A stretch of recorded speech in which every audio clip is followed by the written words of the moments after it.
Good evening, everyone. It's December 10th, 2020, the Board of Selectmen meeting called to order at 5:30.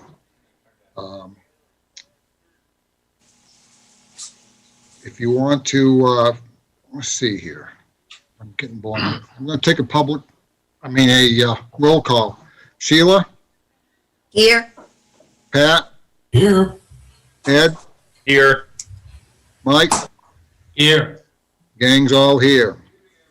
This is a virtual Board of Selectmen meeting. We are using the Zoom conferencing format. The webinar ID is 920-7532-8062. If you wish to make a public comment and speak on an agenda item, please use the raise your hand feature on your device. The moderator will be notified and will unmute you.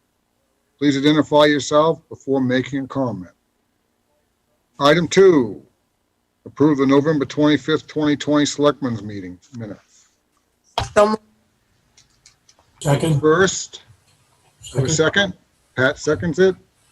Take a roll call. Sheila? Aye. Pat? Aye. Ed?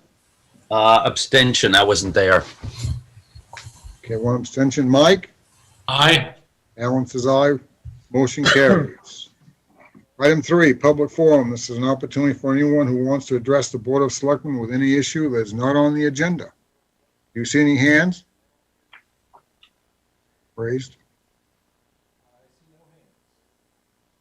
Seeing no hands. Okay. Reappoint Tracy O'Rourke to a 2-year term as Register of Voters.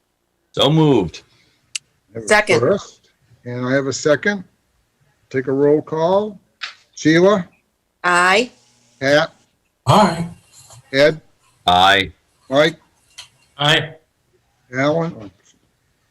Motion carries.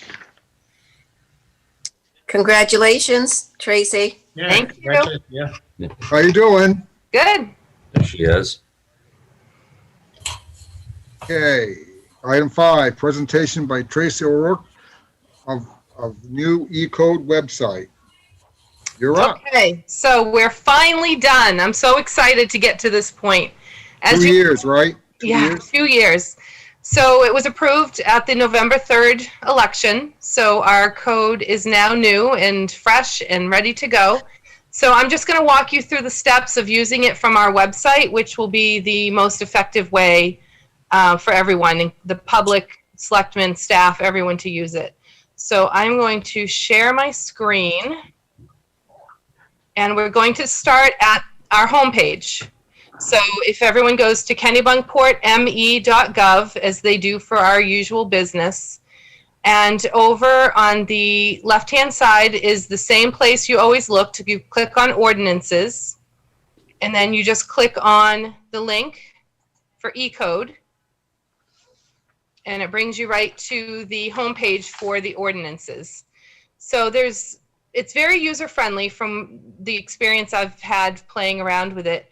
So you have the home button, which wherever you are in the ordinances will always bring you back to this homepage, as well as if you hit code over here on the left-hand side, that will always bring you back to here, our landing page.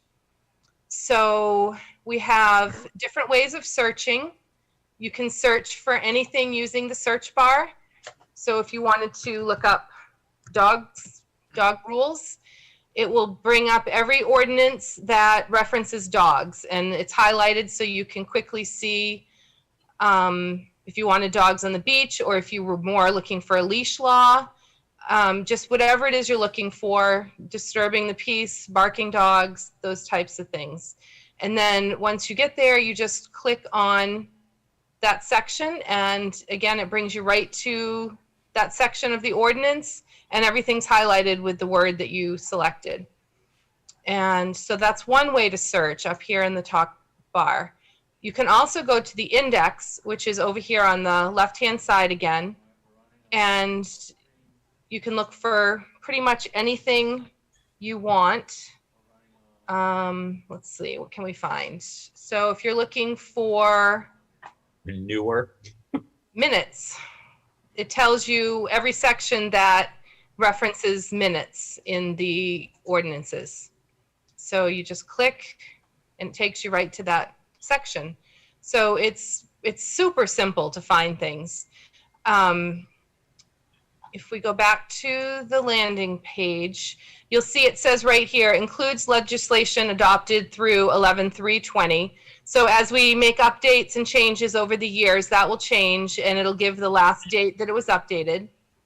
So if you click on that, it takes you to the disposition list, which is a list of all the previously named ordinances.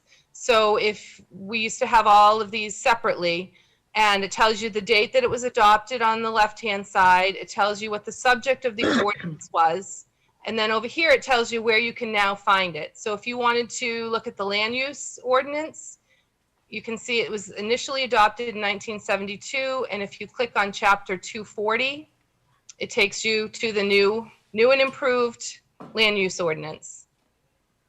And you also have the option of using this toolbar here. So if you wanted to just pick, you wanted information on the village residential zone, if you just check mark next to the little box, you can print that section. You can email that section to yourself or somebody else. You can download it to your computer or your phone. You can share it on Facebook or Twitter.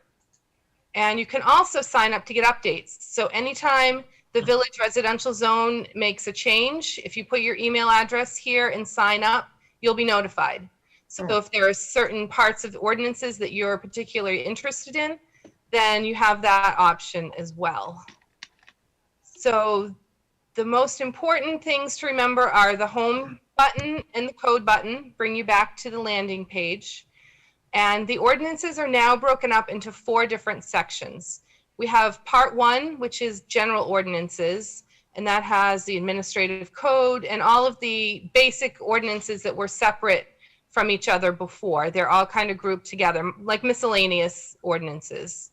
And then part 2 are all of the zoning ordinances, which includes the land use ordinance. So it's going to be so much more user-friendly because, you know if you're looking for dogs or skateboards versus something in the zoning ordinances. So that also has the marijuana, lighting. And then part 3 is the Board of Selectmen, which includes the Goose Rocks Beach rules and regulations, solid waste, special amusements, all of the things that the Board of Selectmen are responsible for approving.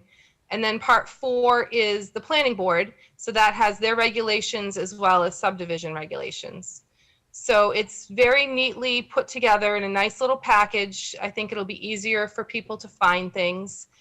And again, at the very bottom is that disposition list, and that shows you all of the old ordinances and where they are now found. So if someone does have an old reference that they know we used to have the administrative code, they now can quickly find it by searching and picking on that section. So I think it's just a matter of people getting used to it and playing around with it and trying it out. And I think that they're really going to like it. It's very user friendly. And that's really all I had. And then to get back to the main page of our website, as always, if you click on the seal, it takes you back to our homepage for the town. So yeah, it's very, very easy. I'm very happy with it. I'm happy the way it turned out. And I think a lot of people are going to like it. And people from away who don't know the way we had it before, they'll be able to find things much easier when they go searching. Very good, Tracy. Super, super. wow. Does anybody have any questions? Oh, I think it's great. Long time coming. Yeah, Yeah. for sure. Very- So yeah, once you get playing around with it, if you do have questions, feel free to give me a call and I can help you through. But like I said, it seems to be very user-friendly.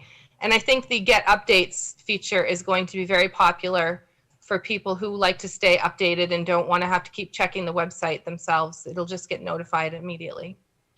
Pretty nice. Looks like Very I can nice. bring in my ordinance binder. I'm not going to need that. No, nope, All you need is a big computer screen. exactly. Well, I've got a pretty big one. About that big. Thanks, Tracy. You are welcome. Excellent. All right, great. Well, have fun playing with it. Thank you. Thanks. You're welcome. Okay, item 6, consider appointment to the lighting committee. We have a new application from Todd Morala. The chair of the committee has approved of his approval of his appointment. He comes with pretty good credentials. He's, I don't know the gentleman. Does anybody know him? Todd is in the audience if anybody wants to speak with him. What's that? Todd is in the Oh. audience if you want to speak with him. Sure, yeah. Absolutely, bring him up. David, do you see Todd Marola?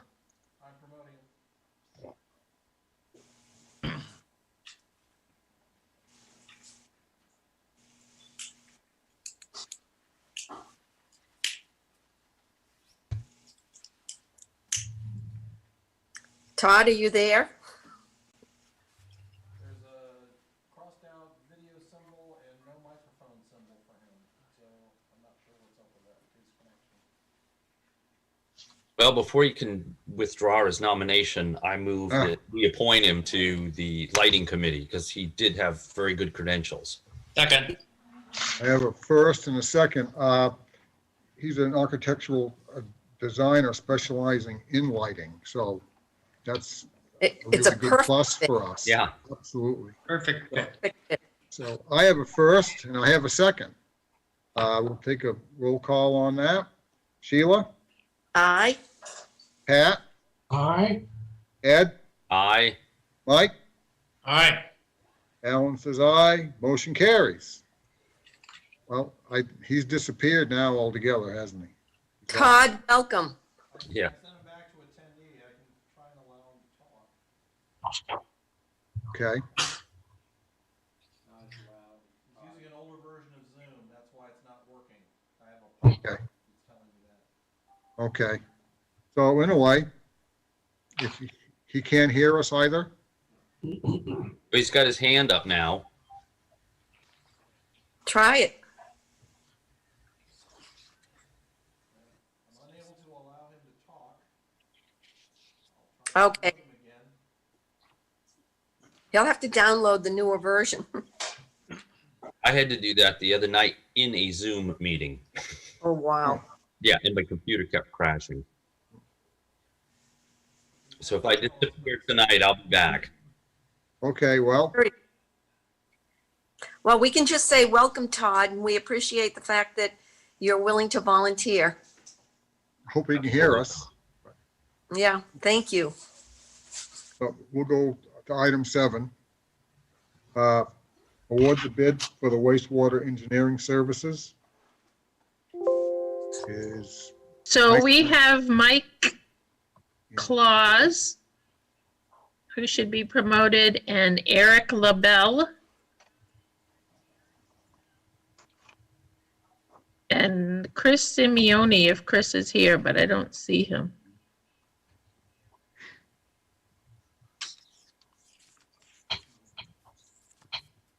Chris, I've promoted the other two. Mike.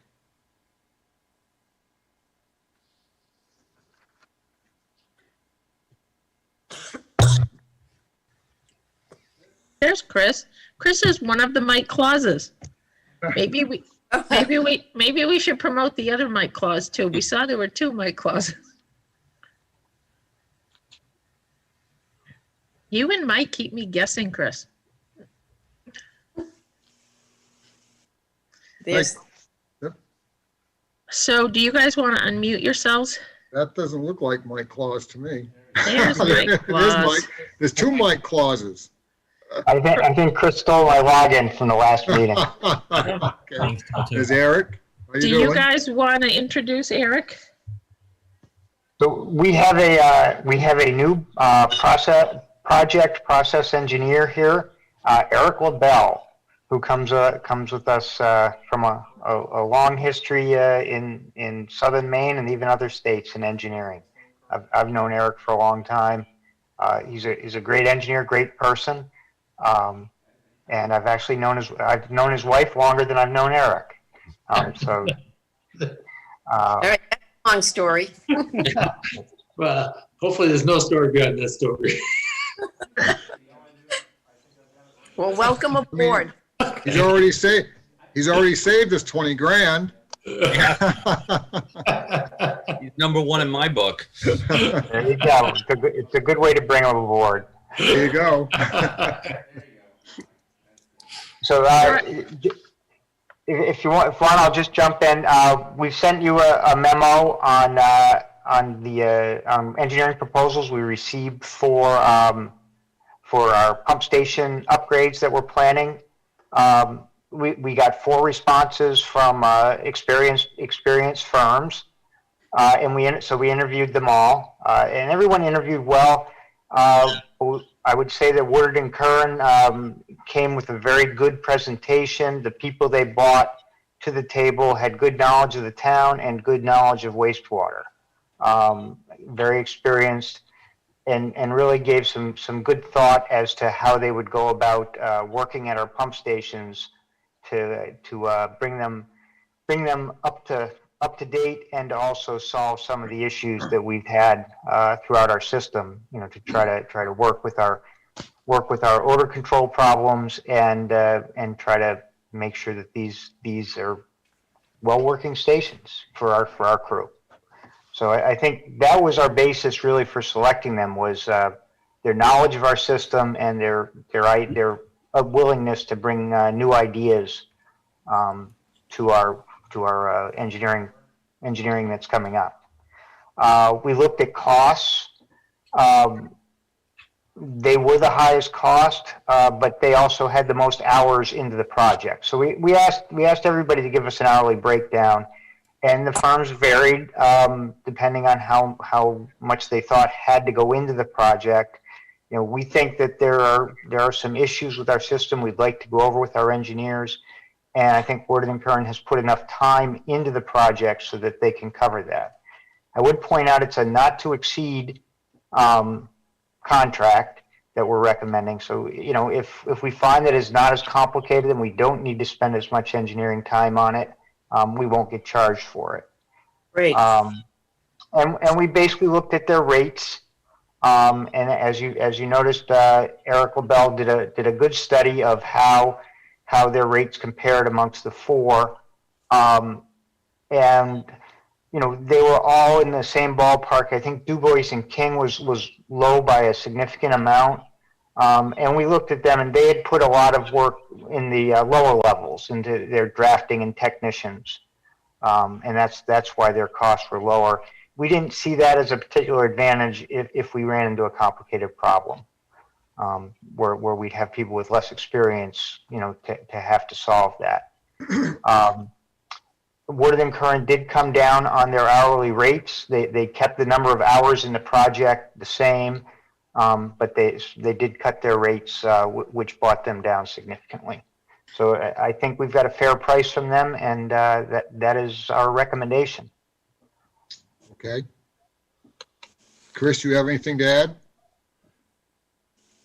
No, I would just reiterate what Mike said. I think at least one of my biggest fears was having 3 new pump stations with the nagging odor problem that we've been dealing with. I've been the first point of contact now for several citizens in the Cape Porpoise neighborhood and the Patty Creek neighborhood that have been kind of suffering with the odor issues. So this is something I think is very important to, to keep everybody in those neighborhoods happy. How about you, Eric?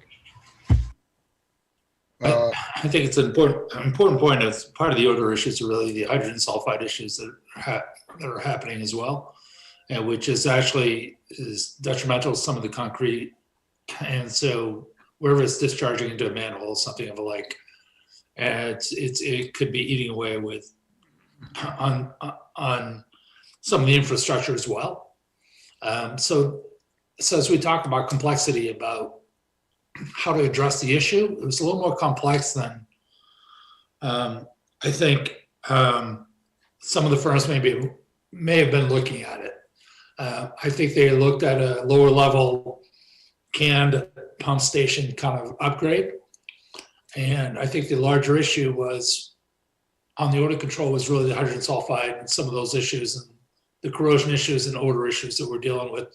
At the end of the day, I mean, those are the people those are our residents that are unfortunately are dealing with those issues. So that's kind of how our decision-making kind of went.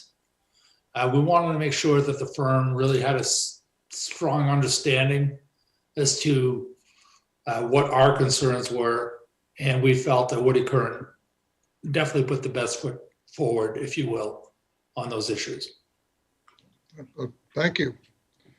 Any more comments, board? No, wooden, wooden, Reputation. reputable, so. So I'm looking for a motion. Well, let's tell the public what the amount is. It is. I have 143 on here, It's 143 not plus, to exceed that in their contract. but you have 143 plus you also have an additional 12,000 Yes. for geotechnical allowance? Is that correct? Yeah, yes, and that would be a separate firm, that we would have to approve that. It would probably be either SW Co or RW Gillespie are the two local firms that have done a lot of the soils work around here. And I think we need to look at, as they get into their preliminary design, they may ask us to hire one of those two firms to come in and do that work. I think we can hire them directly. We just like to have a $12,000 budget to do that. So would you like that approval tonight, Mike? Is that what you're asking for 155? Yes. Okay, then I move that we authorize the expenditure of $155,000 to complete this engineering project. With Woodard and Curran. Well, yes, well, it's The not other- entirely with Wood. It may not entirely be with Woodward and Curran, but You have $12,000 there that's going to go to somebody else, correct? I see. Right.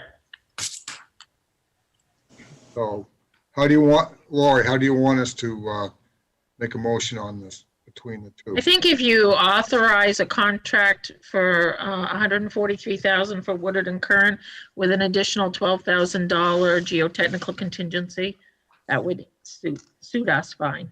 that's what I just said. Okay. Okay, I have a first. Second, Have a first and a second. Any more discussion?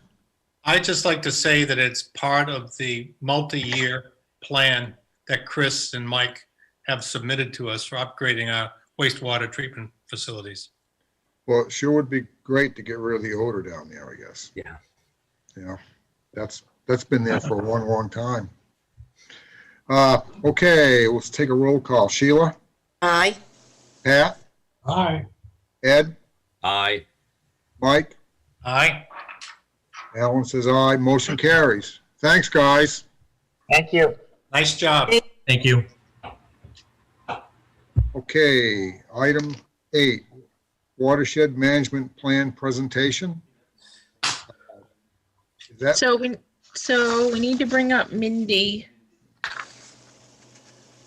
Do you see her, David? Mindy Goodrum? And we're saying goodbye to Mike and Chris. goodbye, guys. cheers. Bye-bye.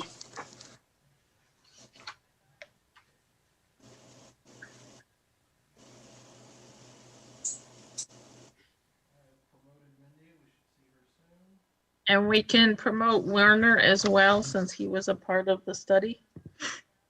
Hello. Hi, Mindy, how are you? Good, how are you? Well, Good. Thank you all for giving me some time to talk to you tonight.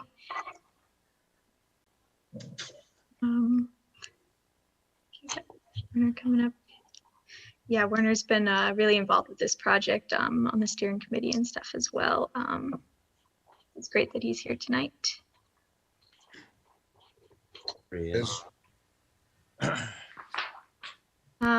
So basically, I've been part of a project where we're putting together a watershed management plan for the Kennebunk River watershed, and we are almost at the end. So I thought it'd be a really good time to talk to you guys about what we've been doing over the past couple of years, kind of what's in this plan, how it might be useful to you guys in the future, both for the town and the public. I do have some slides that I can share to have some visuals along with Sure. Is what I'm talking about.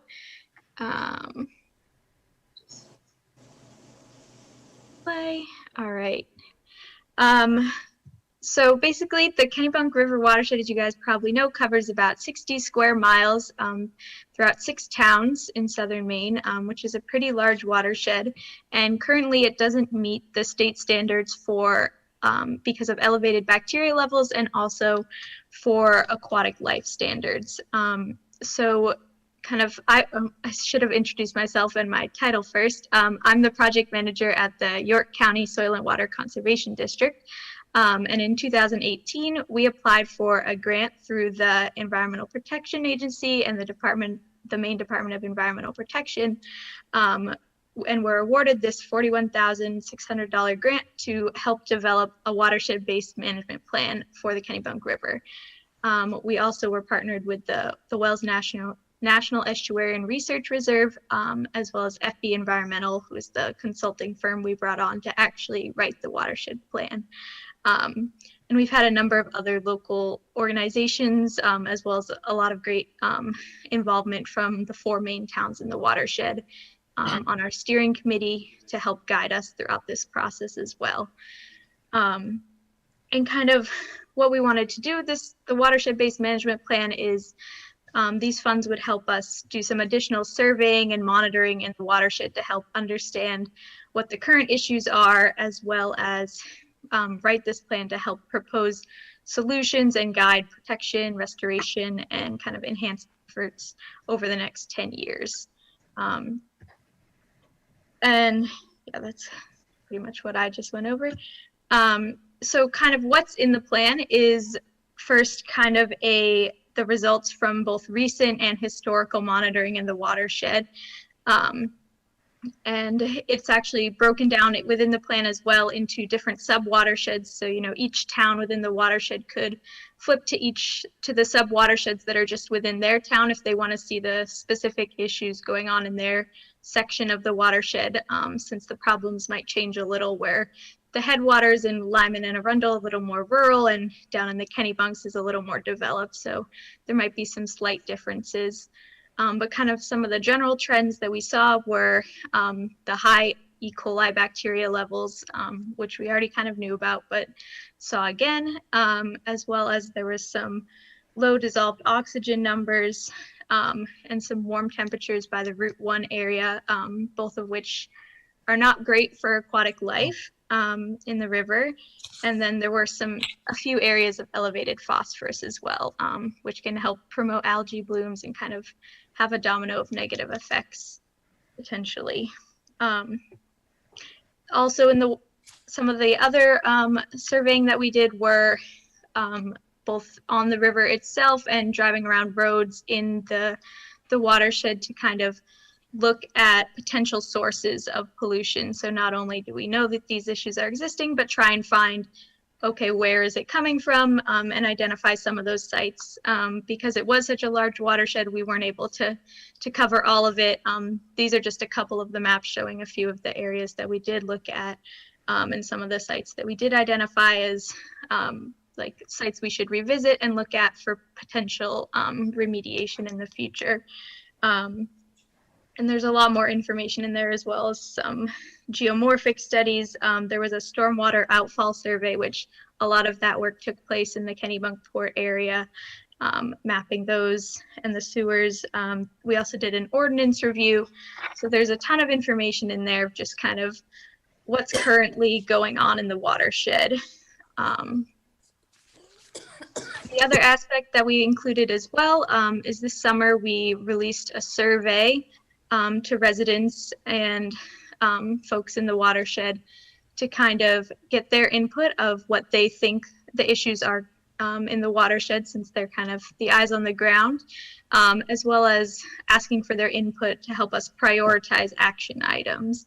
And we got 137 responses to the survey, which was pretty good. And as well, we got some feedback from the public on what type of actions they might support doing themselves, as well as what they might support the towns doing. So it's not a super large pool, but it does give the watershed towns some idea of what actions the public might support to help restore this watershed back to meeting the state water quality standards, which is kind of the whole hope of this watershed plan, is to restore it back to meeting those standards. Well, you didn't hear very much input from, you didn't hear very much input from like Lyman and the other towns above us. No, unfortunately, we didn't have great success in reaching out to Lyman, and that's hopefully something we're going to work on in the future. But yeah, the Kennebunks did have the most input in that survey, and those we also had some public input sessions virtually, and the Kennebunks did have the most attendance in that as well. And we got a couple folks from Lyman, but yeah. I think that we should go ahead. I'm sorry. I didn't mean No, go ahead. Well, you would think that we would get more from like Lyman and Alfred and Biddeford. I mean, they're, especially Lyman up and through there, you would think that some of the problem, a lot of the problems coming down river that should be addressed. It's too bad that we didn't get more input from them. Yeah, and some of that could have been due to the fact that we had to do all of this online. The technology is sometimes a barrier for folks, or just people were busy this summer. COVID kind of threw things a little out of whack, but yeah, hopefully we'll get more interest in the upper watershed in the future as well. Because we're kind of at the end of the line, really. Yeah. Kennebunkport, so. Yeah, you guys. We get everything down this end. Exactly. And those towns are mainly septic systems and a lot of farming area where they have pesticides and fertilizers and so forth, and a lot of runoff. And if you look at where the brooks and that feed into the river, I think we get it. We get a lot of it. Yeah, you guys get the buildup down at the mouth of the river, and yeah, septic systems and agriculture, like livestock, were two of the factors that they identified doing some modeling tools. They identified those as two of the highest contributors to the elevated bacteria levels. So, what did it do to the oxygen level with the runoff of fertilizers and pesticides? Do you know? That would more contribute to nutrient levels and the bacteria. That wouldn't necessarily contribute to the dissolved oxygen. Sometimes warmer temperatures don't always allow for as much dissolved oxygen to be in the water, and then there could just be some channel problems as well. If the water's not flowing fast enough, there won't be as much oxygen. Well, we can't control the temperatures, so do we see that as a long-term problem? You can control the temperature somewhat. It tends to heat, when it's running off impervious surfaces. Yeah, so if there's better buffers, that can help the water filter and cool before it goes into the river. But that wasn't one of the main issues. No, the bacteria was the biggest concern. This was an excellent report. For those who are really interested in it, and my wife and I are, and it's an excellent report. I learned more about E. coli than I ever wanted to know, but it's an excellent, and it's a good sounding alarm for us. It's a good alarm that we need to do something. Yeah, and that kind of leads me to what we hope to do with the watershed management plan. So it does also include like a pretty detailed action list of items targeted to different stressors that we hope to identify over the next 10 years. Currently, this report is actually just a draft. We've submitted it to EPA and DEP and should be getting their comments back this week, and we hope to have the final draft done by early January. But once it's approved by EPA, that will allow us to be able to apply for implementation funds through their 319 program, which is funded by the Clean Water Act.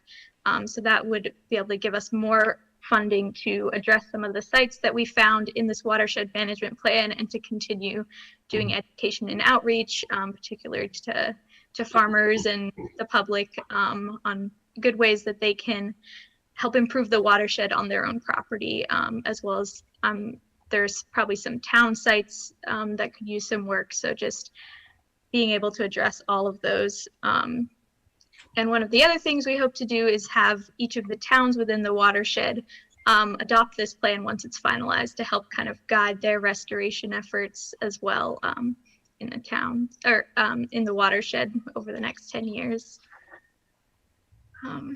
Excellent report. It really is. Nicely done. All we have to do is get all the towns on board, because we all have to do our part. Yeah, it really is the joint effort. You know, there's some of the solutions are going to be very costly. You know, getting rid of the septic fields and getting them on a sewage system. As we just found out, it's going to take time and take money to get it done. But you know, if you start, pretty soon you'll get there. I assume. Yeah, and they might not all have to be replaced. Some just might need little fixes. And yeah, we're looking to, find ways to provide funding to folks so that they wouldn't have to completely fund these fixes themselves, to hopefully encourage them to do the right thing to make the watershed cleaner again. Thank you very much. Werner, did you have any input or? Sure. Yeah. Yeah. And this was it was a multi-year, process, that this study went through. I can tell you that there was a lot of great input from, a lot of different stakeholders, within the watershed. It wasn't just, town staffs. We had folks from the golf course involved. We had farmers, from Lyman and Arundel that were, involved, in the discussions. And so, it was a good, collaborative effort. I think, for Kennebunkport, most of the property that we have that's in the watershed, whenever you look at the map, most of, our developed areas are sewered, so we're fortunate, in that regard. But I think, there's some good thoughts and recommendations that are going to come out of this report. Once we got through this presentation to the selectmen, then I'll be making this draft report available to, the other boards and committees, that may be interested in this. So, Mindy, are you talking to the other select board people and the managers about this report?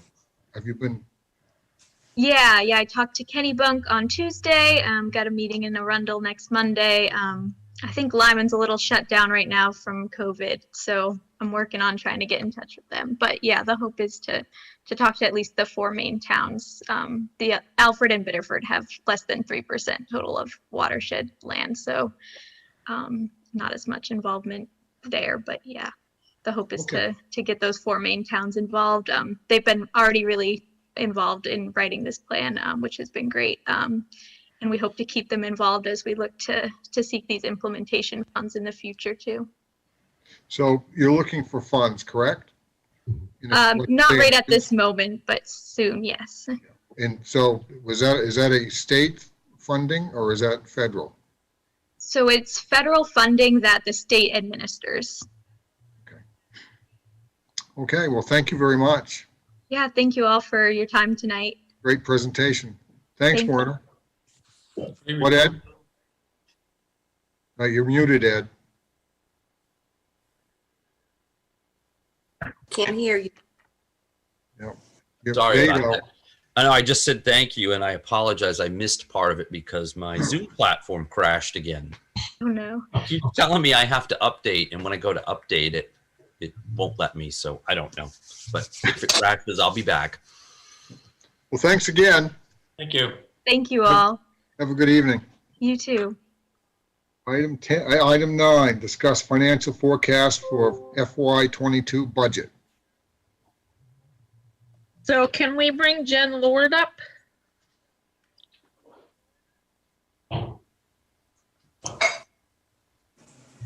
So in your packet, you have a memo and you have several colored sheets based on some estimates and projections that Jen has been working diligently on.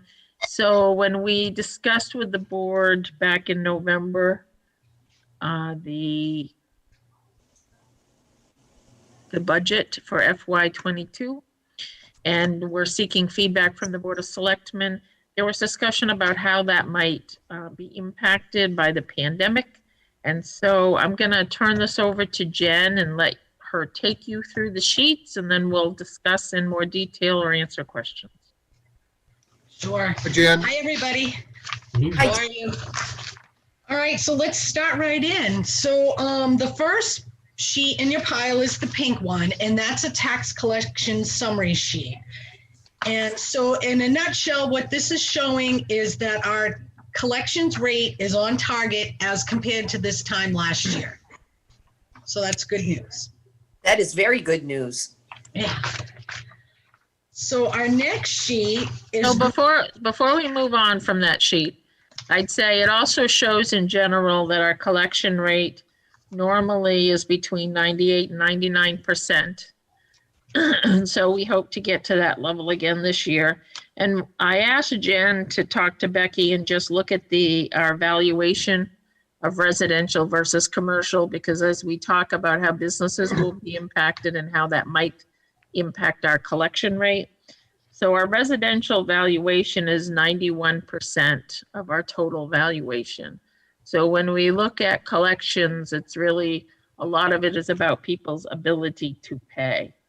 And Jen has also noted on here that our average valuation change over the last 3 years was 1.3%.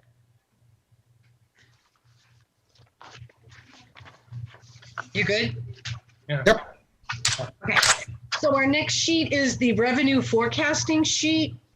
And the highlights are that if you look at what we've got so far, what we've collected, the good news is we are coming in higher than what we anticipated when we put in the budget for fiscal 21.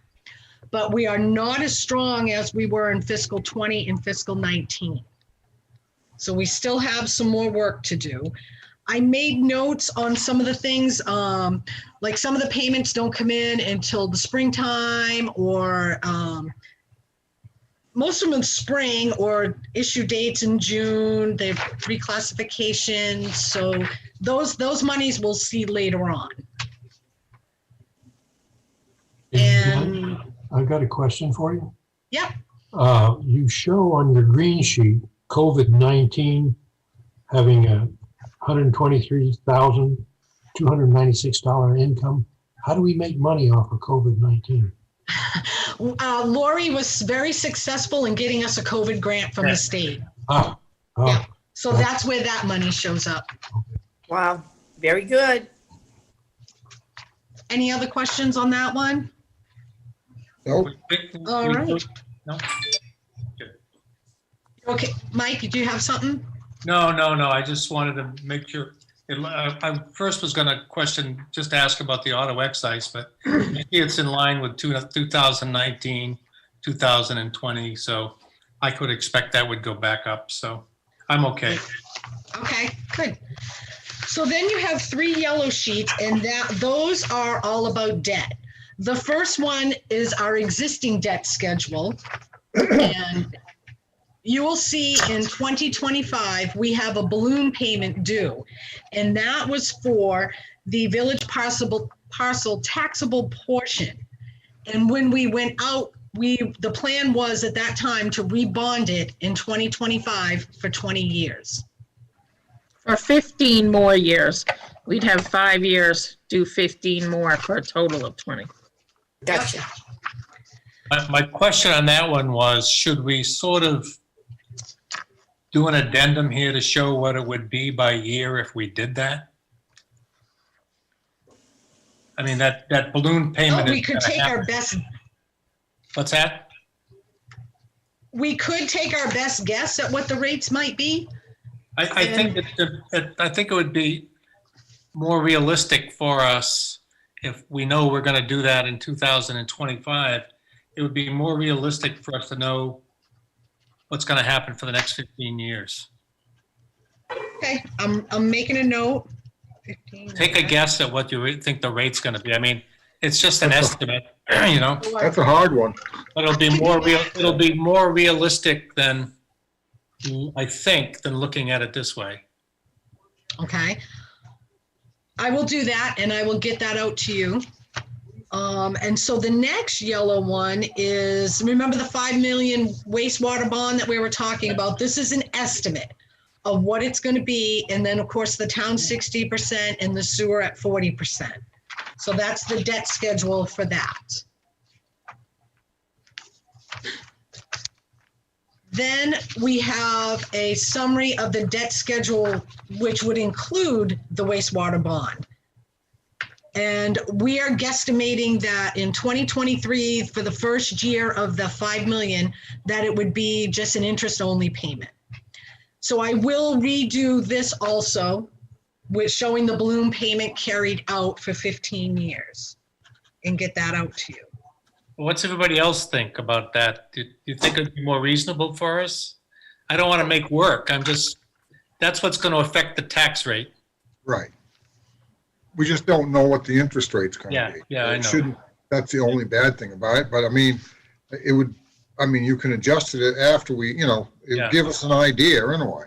Yeah, we can discuss with Joe Katera and get an estimate from him, Jen. Yeah, we'll do that. Not a problem. Jen, Yes. at the end of this, I'm not trying to jump ahead, but one of the comments that I have is, we were in the middle of a reevaluation that we stopped.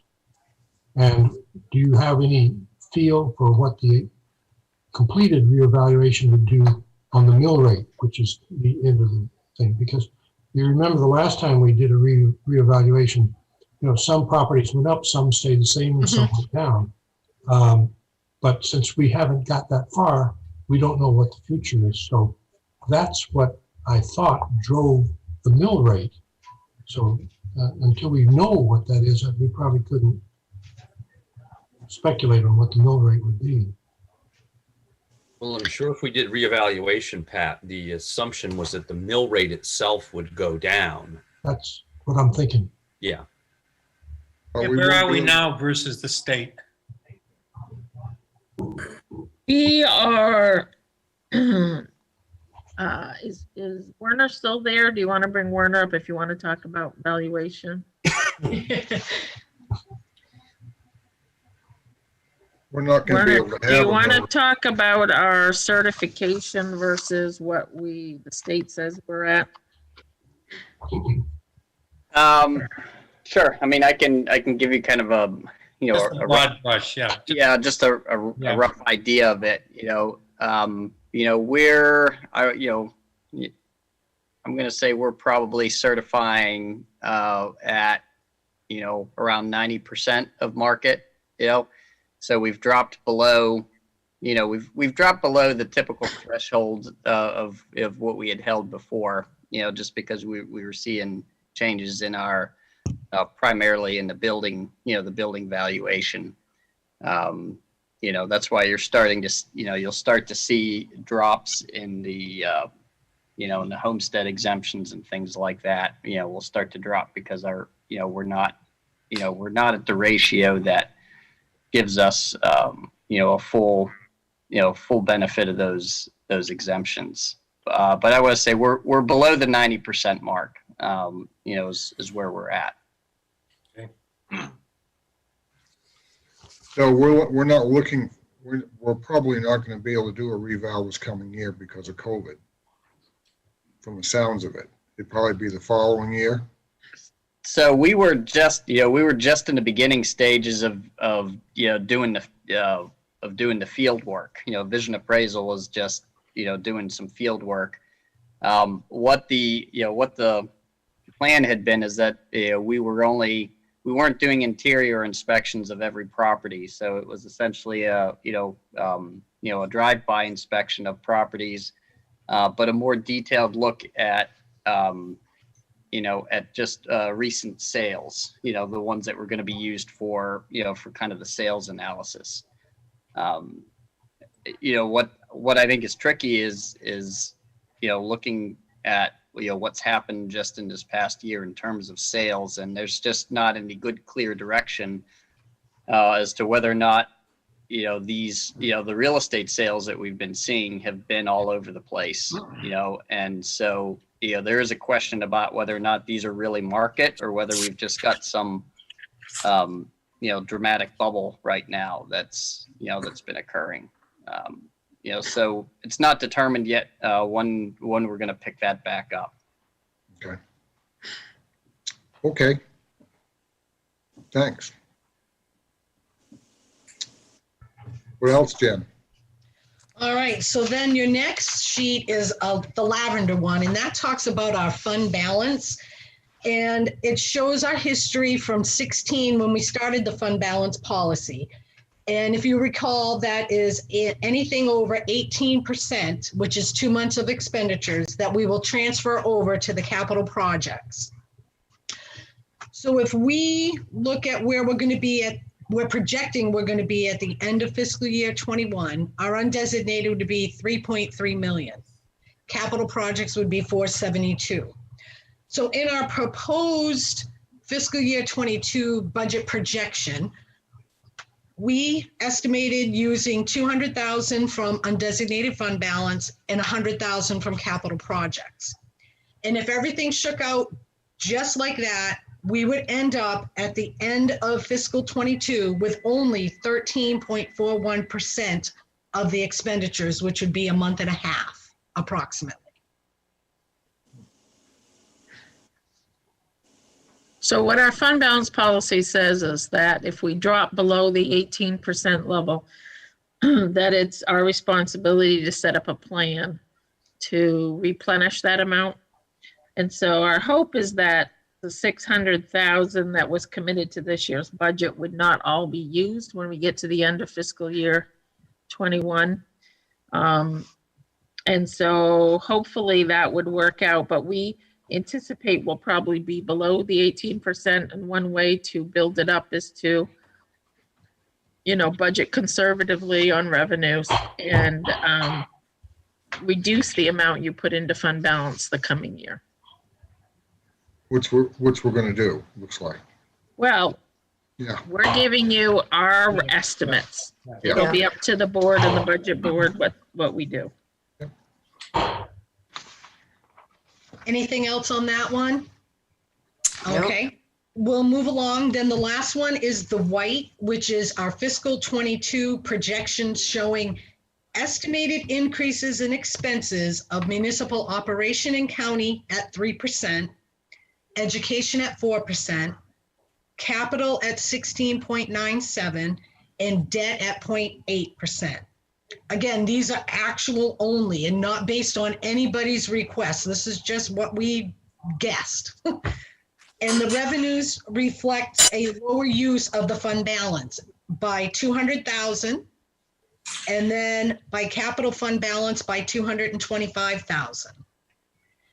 In the valuation, we took a conservative increase of 1%. So taking all these estimated projections into consideration, we would be looking at an increase in the mill rate of about 58 cents, which would be 6.16%.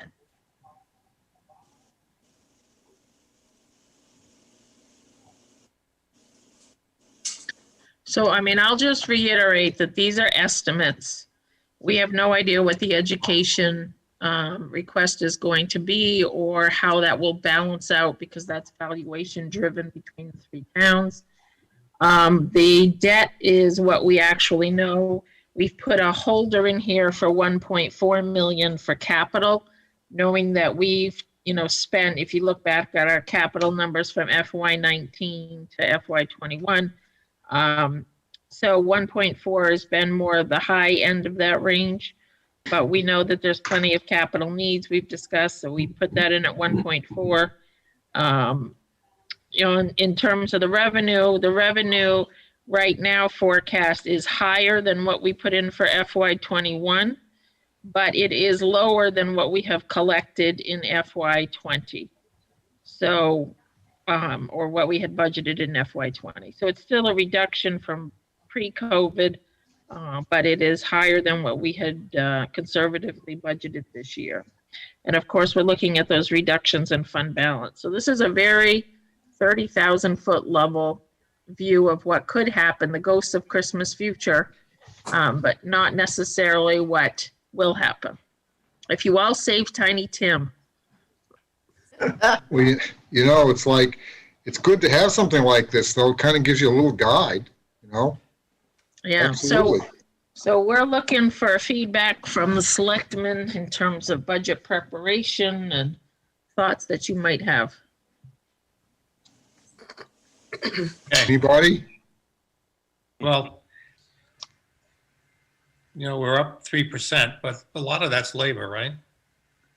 Yeah, we put in an average of 3%. First, we just started doing the wages, but we've really seen a lot of our supplies and vendor go up as well as their prices have all increased and their labor costs have increased. So we put in a general 3% overall.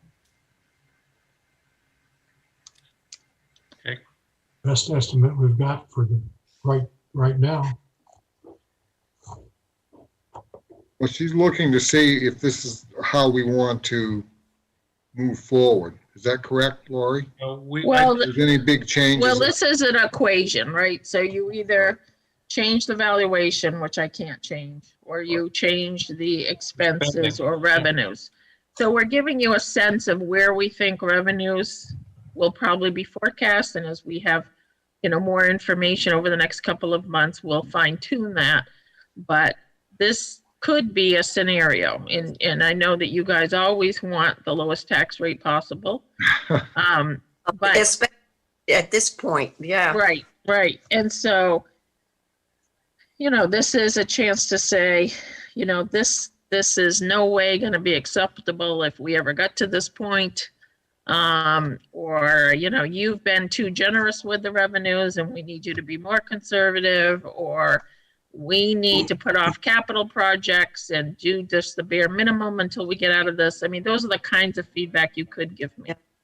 Well, I'd like, You look at the big ones, education, you know, $500,000 almost. I mean, I think we got to take that one out. It's out of our control. I don't mean take it out, but it's out of our control for the most part. So we just got to deal with, it looks like we have to deal with mainly the operations and the capital. Those are the only two, really. That's all you got. So, and the capital itself is probably, I don't know how much of that was wastewater, but that was going to be a lot of it, wasn't it? This only deals with general fund capital, and so it wouldn't deal with wastewater capital. Wouldn't be there. Okay. That still include money for harbors and piers, et cetera. Yeah, so keep in mind, this is an estimate number, not based on actual requests. I haven't received capital requests, but certainly Mike is inputting, in fact, this week, our request to the EDA for funding for the Cape Porpoise Pier project. We're hoping to get funded there. We'll see how that plays out. Putting money into the capital. We have our radio tower project that's affecting public safety. You know, we had building reserves. We have all the regular equipment. People like us to pave roads. I mean, those are the big numbers that usually come together. I'd like to see the 58 cents go down a little, actually. So like 57, you're thinking, or?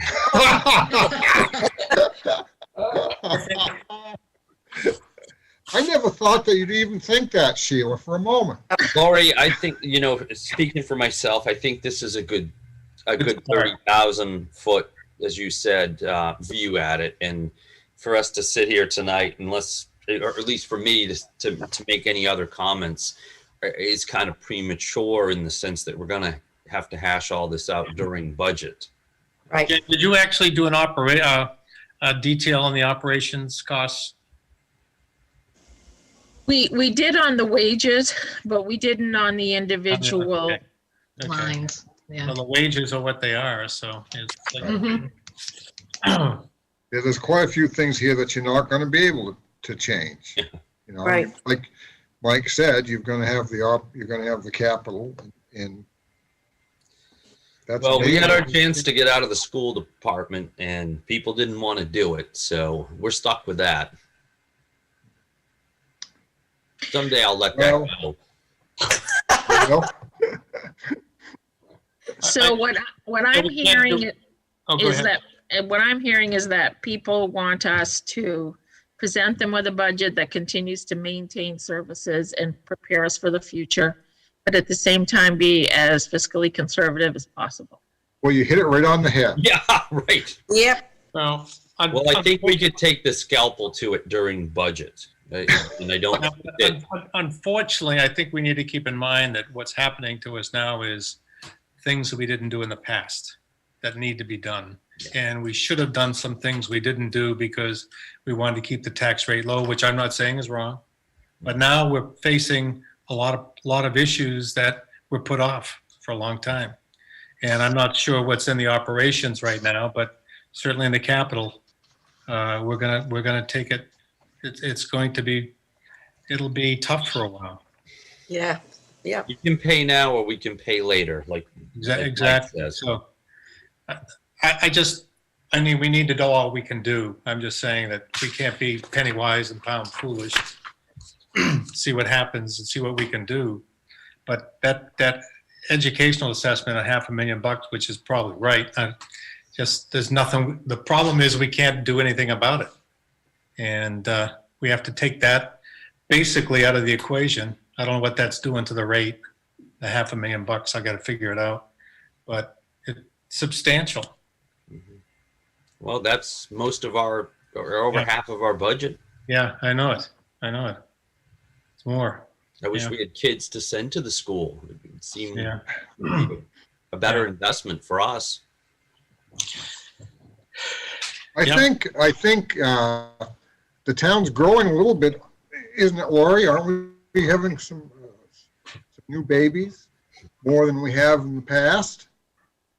Yeah, we're seeing new babies and we're seeing people who have moved here in the past year full time. So we'll see what the census says. Yeah, be curious. Yeah. Yeah, there's 2 right on Fisher's Lane, so yeah, we got more kids. Yeah. Probably have a lot more. Wow, there. Pandemic's over. So Maybe. Yeah. anything else on this? Thanks for all the work. Yes. This is a lot of work. Thank you very much. Thanks, Jen. Thanks, Lori. Thank you. Okay. Item 10, approve the police department COVID memorandum of understanding. So we're bringing up Chief Sanford from the attendee list.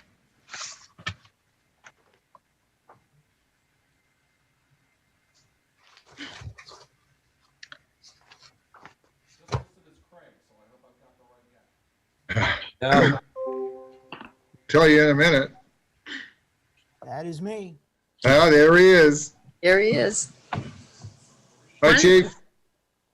One thing I asked Chief Sanford to do, as you know, Chief Sanford is not only our police chief, but our EMA director, was to just kind of give the board an update on the vaccines and that rollout, in case the board has any questions. So, as was stated, I'm also the EMA director, so I kind of have to be a jack of all trades, master of none. But recently participated in a meeting, and they talked about the rollout of the vaccination program in the state of Maine. The state of Maine has been granted just over 12,000 initial vaccinations.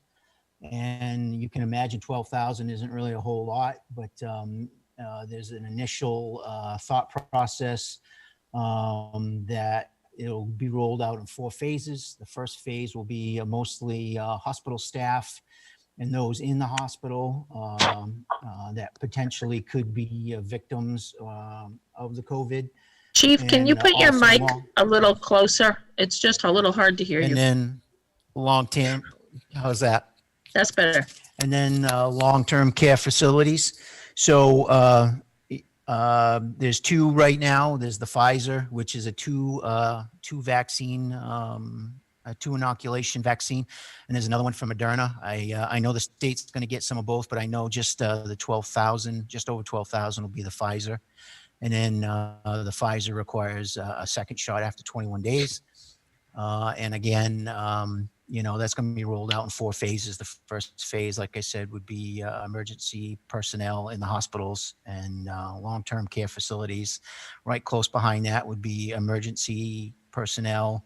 The second phase would be essential workers, folks that are of an age that are, of concern because of the virus. And a third and fourth phase go down the road. Older folks in the third phase that aren't in the concern group, but healthy young adults would be in the last group. And that, they're talking 3-4 weeks for the first inoculations to happen in the state. And it could be late spring for some folks, even in the first responder field to get vaccines. And then it could be early fall, end of the year kind of thing before everybody is actually introduced to those vaccinations or given the opportunity. Chief, they just got a notice that they approved the emergency use For Pfizer? Of Pfizer this afternoon. So I think they said it's going to take till Monday for a rollout because it's got to go to CDC for their review, and over the weekend it'll get fully approved, I guess. Yep. Well, we desperately need it, that's for sure. You need something. Yeah. So again, these estimates on who's going to get them and when are just rough estimates. That hasn't been set in stone yet. So, just pay attention to the news because it changes hourly, really. So it could be 8 or 9 months before the last people get it, the last group get it. Theoretically, yes, sir. I kind of think it's going to be quicker than, I personally think it's going to be quicker than that. I think having multiple companies putting out vaccines and, and each of them sending out thousands and thousands of it, I think it's going to be quicker. I don't see it going over this spring, going beyond spring. And after that, it becomes those people who either decide they don't want to take it or can't take it. That's my thought. But I'm always the optimist, so.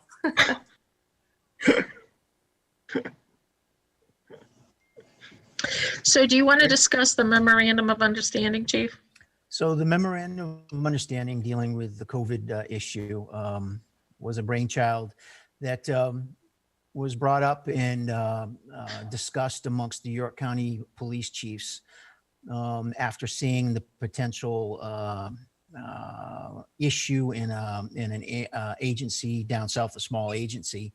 And, what if, half an agency such as Kennebunkport were to get sick and, the other quarter needed to be quarantined? How would we keep that mission going and answering those calls for service and protecting our communities? So it was discussed. It was run through legal. Town managers discussed it. And before you is the final draft of that MOU, which basically allows us to participate or ask for the help of participating agencies. So if I needed help here in Kennebunkport, I could request a participating sign-on agency to come to Kennebunkport with an officer in their car to be able to answer those required calls for service that we had. I'm not worried about, stopping, a tail light out or something like that. I'm worried about handling those domestic violence calls or those emergencies that people expect somebody to show up to and help. And that's what that MOU is all about. And I'm asking for your authority to sign on to that because I find it important. We already have state law that allows us in an emergency to go, to participate if, we got a bank robbery and things are going bad and they need backup. But this is more of an extended period, and it's just specifically dealing with the COVID issue. So this is more or less sort of like what the fire departments do. If they need extra help, they call in another additional town. Correct. Basically the same thing, right? Correct. Similar Yeah. to. Yeah, I think it's a great idea. Well, I move we authorize Craig to sign this agreement. Second. I have a first. Do I have a second? Yeah. That's it. Pat seconds it. Let's go ahead and do a roll call. Sheila, Aye. Pat, Aye. Ed, Aye. Mike, Aye. Alan says aye, motion carries. Thanks, folks. Chief. Thank you Thanks, very Chief. much. Before you go, I have to mention the fact that you must have been very relieved, happy over last weekend. Because of, There was no prelude, she that said. was, I thought he, I thought he it, weekend. it was definitely easier, and I was much warmer than I usually am. Yeah, it didn't look very busy to me. I was down there and Yeah. No. it was shops. I'm sorry, but it was a very welcome break, to be honest with you. I actually got to see my wife on her birthday for the first time in 10 years. Oh, that's great. That's great. Well, thanks, Thank you. Chief. Yeah. Thanks, Steve. Okay. Item 11, discuss short-term rental ordinance. Tonight, we're going to just ask the selectmen if they have any more input on what we have here we haven't updated the draft yet. This is the same draft we had several weeks ago. We have had a few letters and some input, and we're going to let everybody speak after the selectmen talk about this a little bit, if they want to add some stuff to it or delete some stuff or whatever. So I'm going to start with Mike. Can you hear me, Mike? You did. Gotcha. Yep. So did you hear what I said earlier or No, no? I had to go out and get some Tylenol. Sorry. Okay. Well, Nothing to do with this. Nothing to do with this meeting. Okay. So what I said was we're going to just start, with the select board this evening first, and then we will take some questions after the select board kind of have what they have to say about this so far. So far, this is the same draft we had several weeks ago, but there might be some more input that you guys want to put into it for Laurie and Warner to look at and talk about. So I thought I'd start with you, Mike. Well, I just want to say that I think that we've done a lot of work. We've had a lot of discussion, and we've had a lot of input from people. And I think that it's time that the selectmen got all the comments together, and we make some compromises with people. We have, and we will, and that we come up with an ordinance that we can all live with, and that we put it on the town warrant for a vote in June. And I think as I was looking at it and looking that the way that the law reads is we don't have to have another public hearing until it's on the warrant. And the problem with that is that once it's on the warrant, we can't change it. So I think it behooves us as a transparent board to get an ordinance together, get an ordinance together that is going to represent, we know, some compromise from both sides. And we have a public hearing, let's say early in February, so that people can see what is being proposed and we can discuss it before it goes on the town warrant. That's the way I'd suggest. I recommend that we proceed. Okay. I think that's a good idea.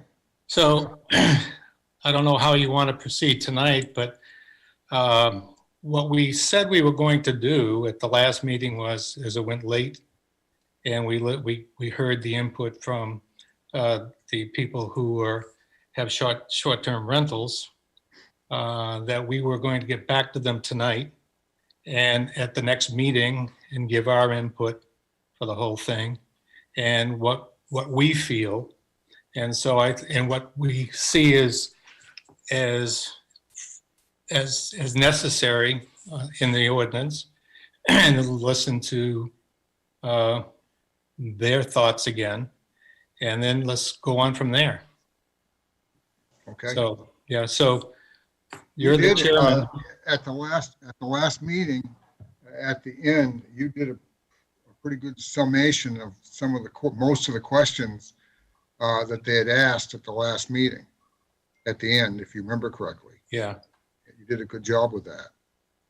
Well, thanks. I think a couple of things that I see coming through is we still want to talk about transferability. I think that's an issue. I just take another look at this. And there's a lot of concern out there, questions that we don't have data, et cetera. So, well, that we don't have exact data, and that's true. We don't. We're looking at rentals that are somewhere between 250 and maybe 350 and 400. So it's substantial. We don't have the exact number.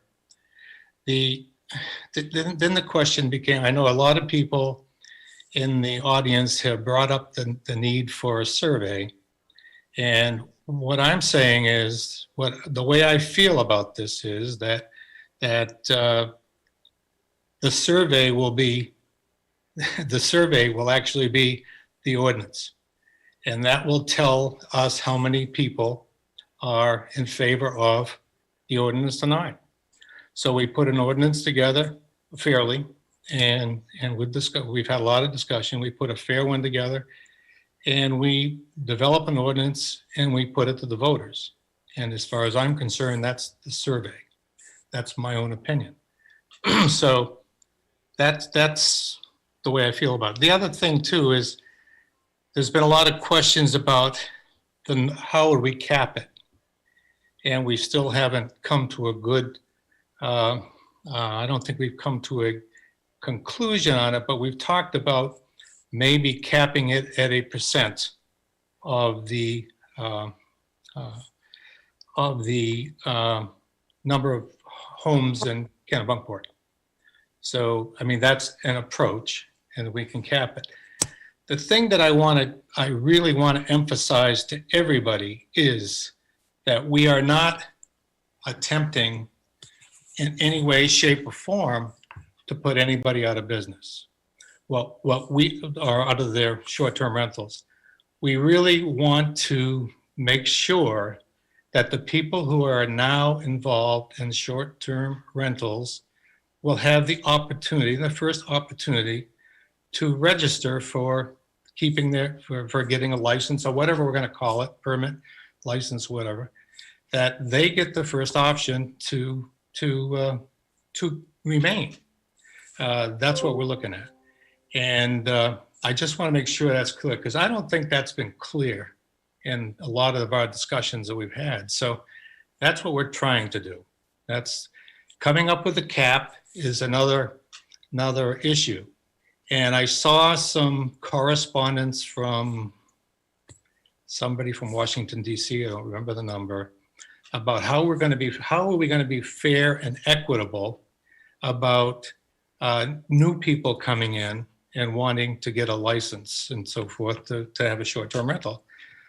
And my position is, or my recommendation is, let's say, put it that way, is that we really need to have a system set up to make sure that if we're capped out, I don't even know that would be capped out, but just assume that we're capped out of whatever number we've come up with, that if somebody moved and a license became available, whatever happened, then the next person in line would get it. And then this person also in this memo said that, well, you know, it could be favoritism, could be arbitrary, could be et cetera, et cetera. And I said, no, we can put checks and balances in so that what happens is it's, you know, the next numbers are on the website, and, you know, when it becomes available, you're it, and put the name up and everything else like that. So nobody's going to get preferential treatment, and nobody's going to get screwed out of a place in line. So I think that those things, that was one of the letters that we got last time. And so I think those are the items that I've been looking at is, and the other thing too, I think we need to really come up with and hone in on is the,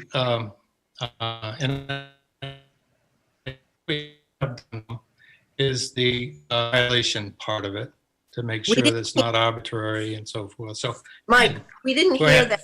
We didn't hear you. The last sentence, You go over that? what- That last, the last sentence. Oh, the last sentence. Wow. Yeah, Oh, it says my internet connection is unstable. So, yeah, I can tell. It just told me they don't like me. So, what I was saying was the violation part of it. We got to make sure that it's not arbitrary, and we come up with some rules and so forth that are agreeable to everybody, or that makes sense to us and so forth. And the other thing that I want to stress is that, look, we are elected by the citizens of Kennebunkport, the Selectmen, and we're trying to do the best we can with this ordinance. And we've got everybody's interests at heart. And whether they want to believe it or not, we do. And so we're not going to shortchange anybody. It's not the attempt. What we want, not what we're attempting, what we want to do is set up registration, regulation, and so forth, and make sure that we meet the safety rules, et cetera, and that's it. We're not trying to take anybody's livelihood, and we're not going to trying to stop anybody who is currently renting from having a license. Anyway, that's my spiel. So somebody else can pick it up. So, you did a really good job. Yeah. I have a couple of questions. Go ahead. Okay. Okay. What happens, and these are the things that after reading the draft, are the questions that I had.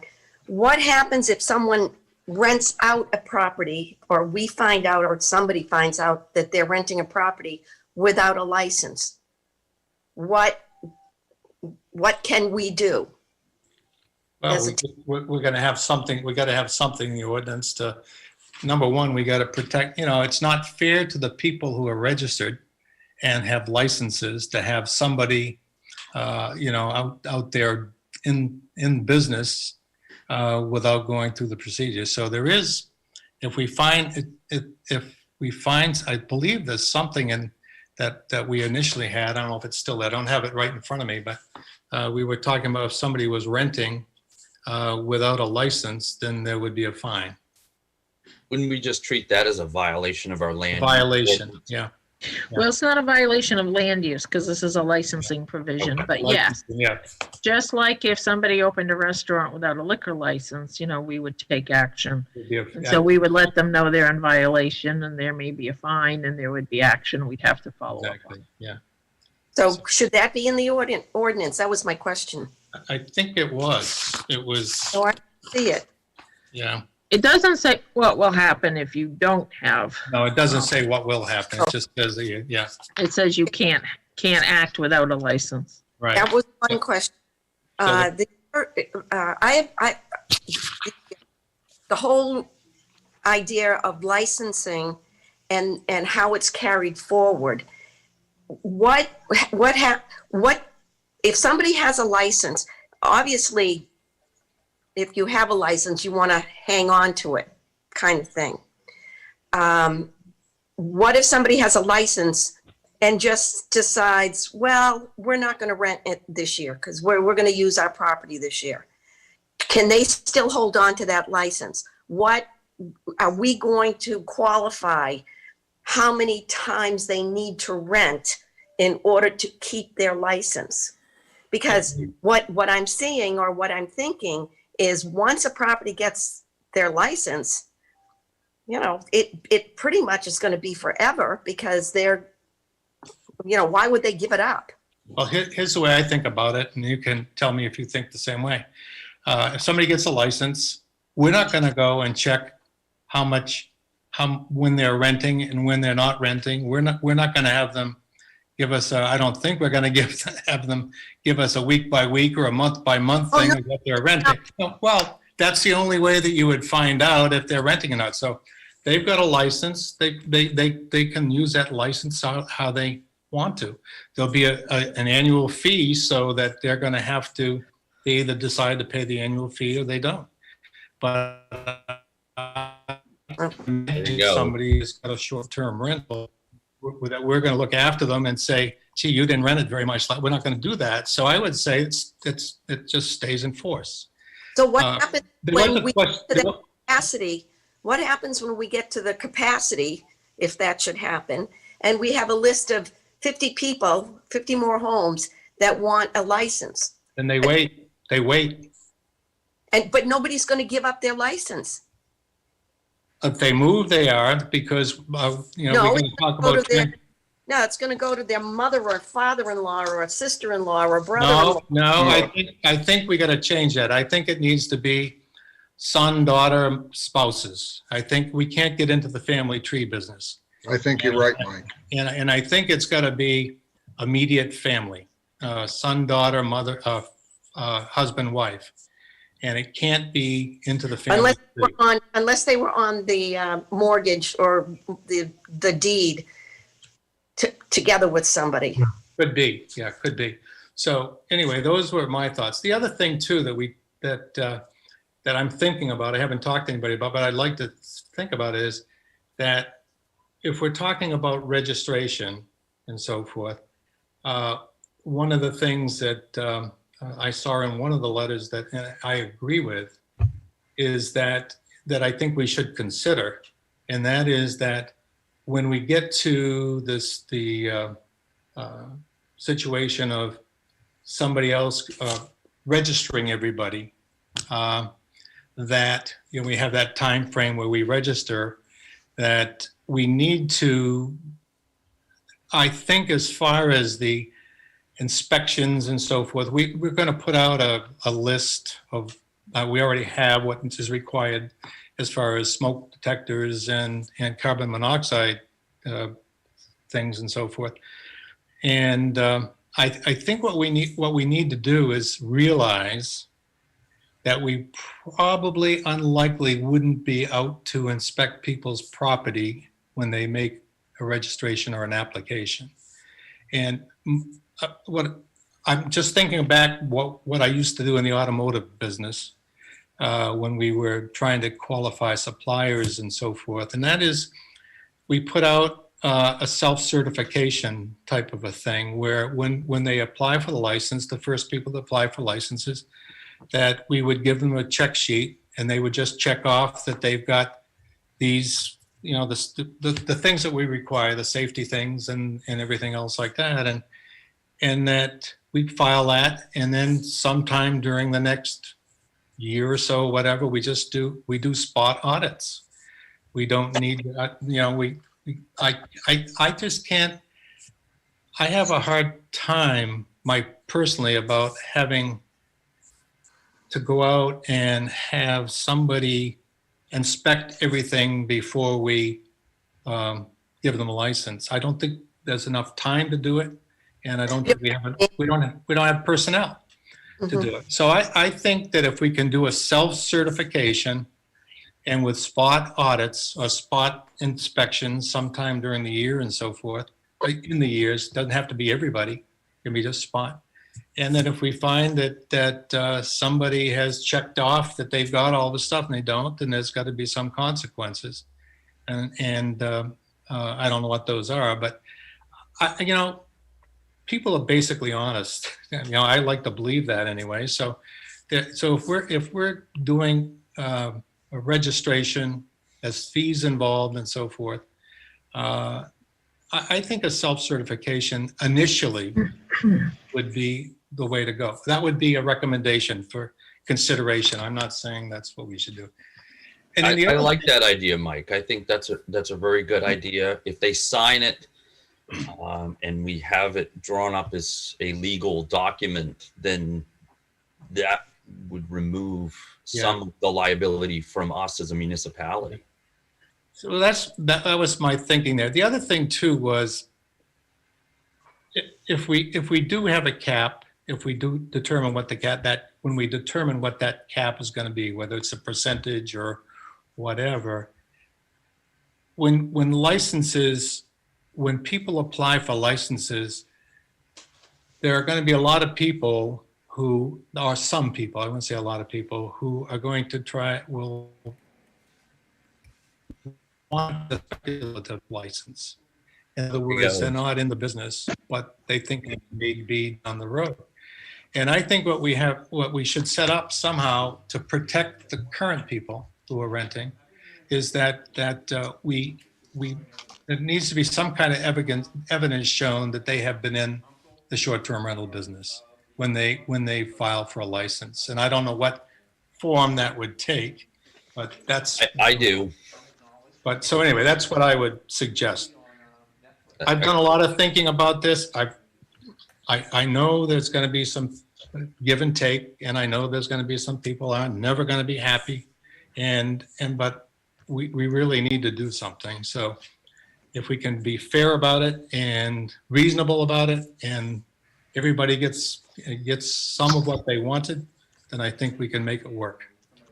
Well, you can get a lot of that information off the VRBO website, talking in the other sites, and also the real estate brokers that do this. You could get probably the majority of the people that's doing this. We think we did. We think we did. We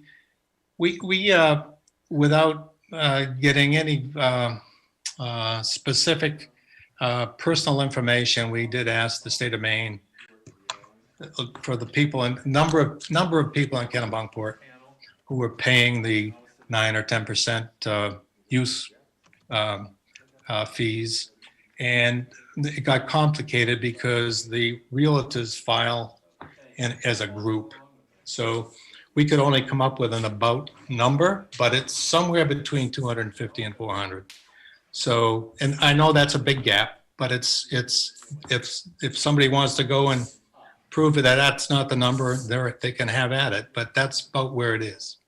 Well, And we could also give a 90-day before we even think about doing any kind of cap or anything. We could go ahead and give the people that are doing this now like a 90-day time to sign up before we even think about doing a cap.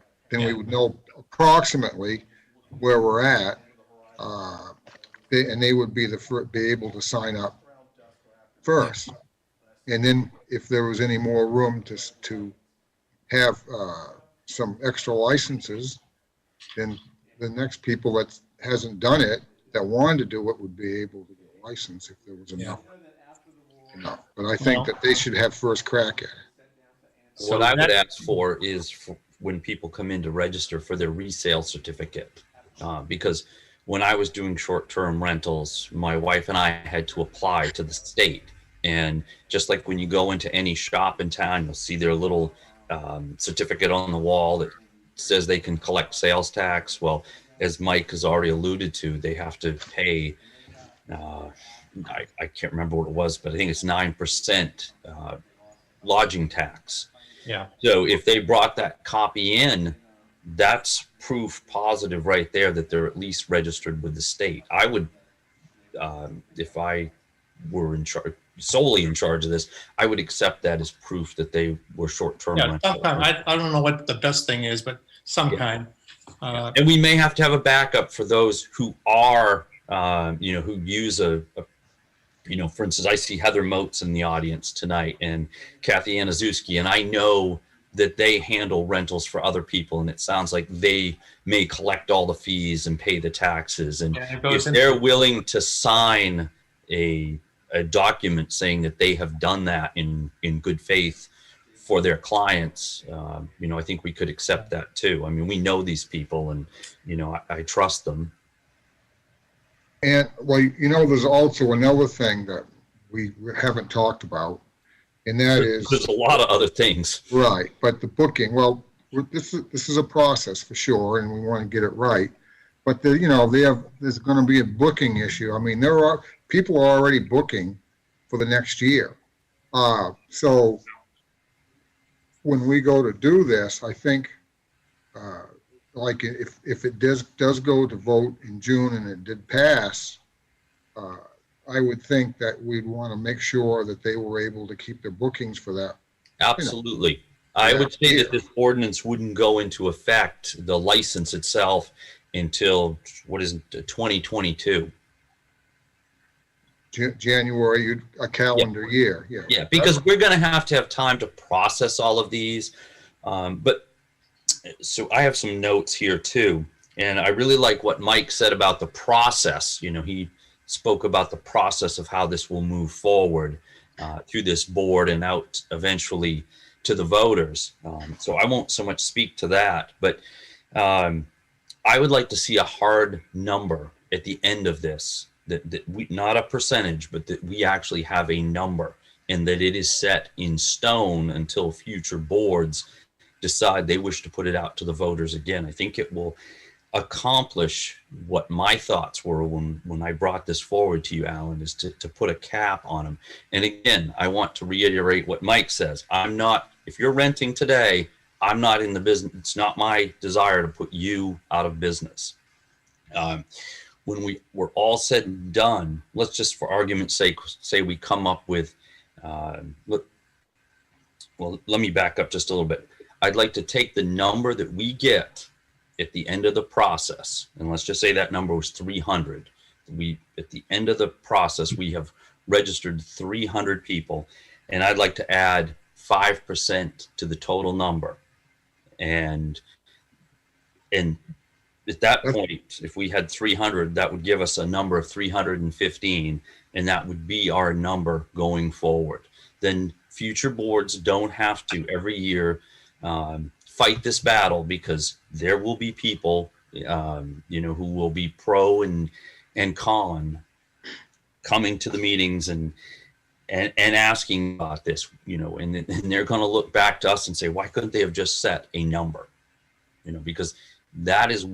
Well, what I'm talking about, let me make clear, Ed. Yes. I was talking about, you come up with a percentage. What I'm talking about is finding out the total, yeah.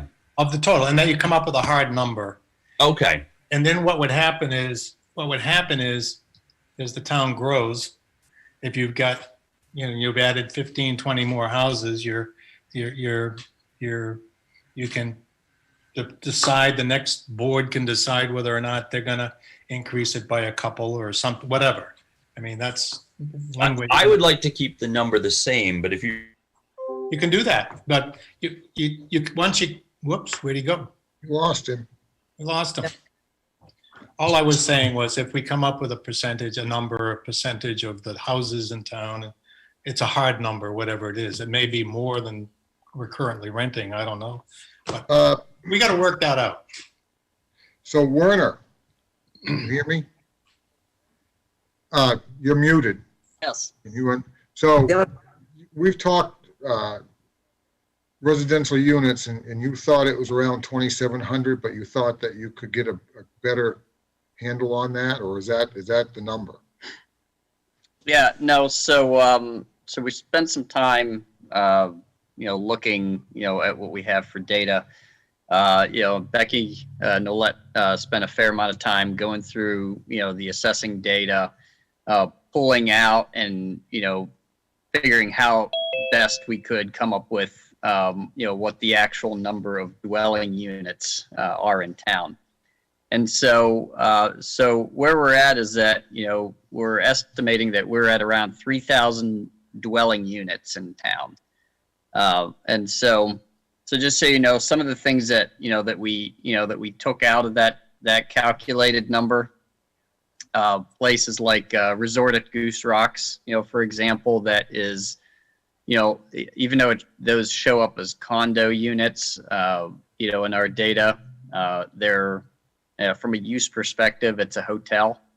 And so, we felt like those, locations like that needed to get pulled out of that calculation for a dwelling unit calc, since it's, a condo form of ownership for a hotel.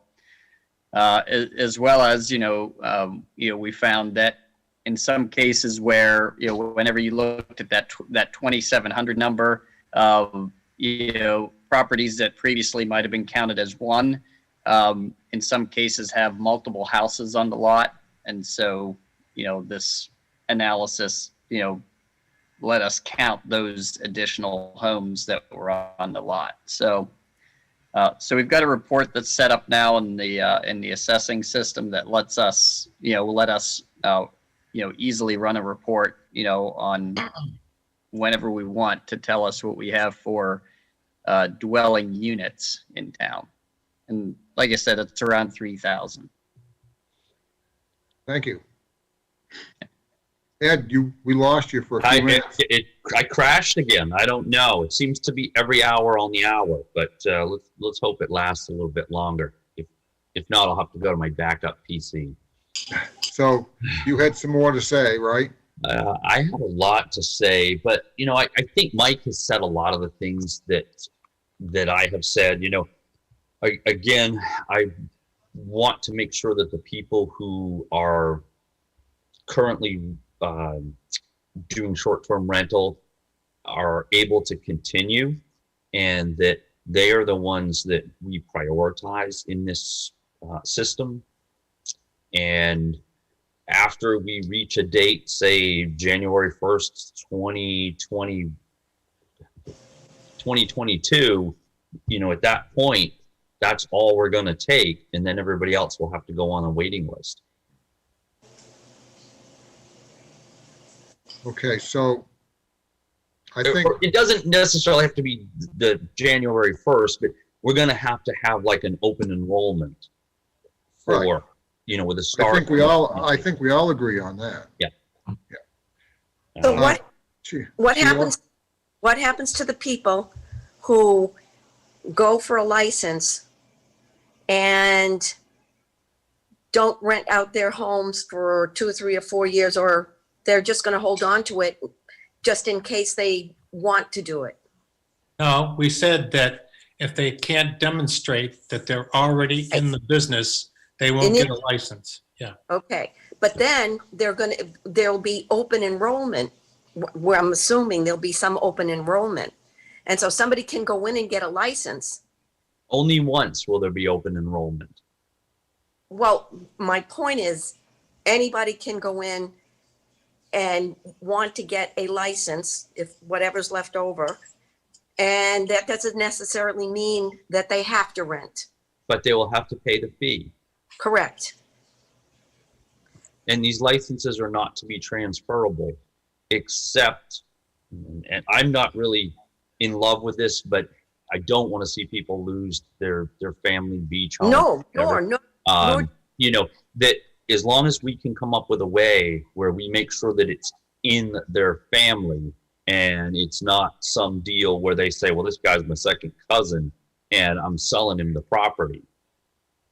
And then the license goes with it, because if we allow these licenses to be transferable, freely transferable. That didn't go into it. My point is there a way for us to prevent people from keeping a license that is not active, that they're not actually renting out their home, but they have the license just in case?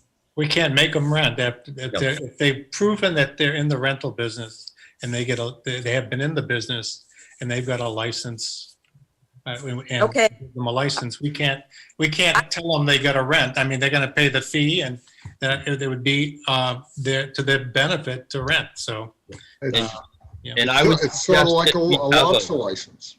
Yes. It's sort of like a lobster license. You pay a fee, whether you go lobstering or not. It's up to you, but you pay the fee, and when you stop paying the fee, you lose your license. And there are lots of people on the waiting list who want to go lobstering who can't because people haven't given up their license, but you That's can't right. force them to do that. And It's the same thing. Same Okay. thing. Yeah. Okay, it was just a question that No, I it's a had good question, but that it's, to be a problem, but that's okay. And then my point What's is, that? and I'm putting on my hotel cap.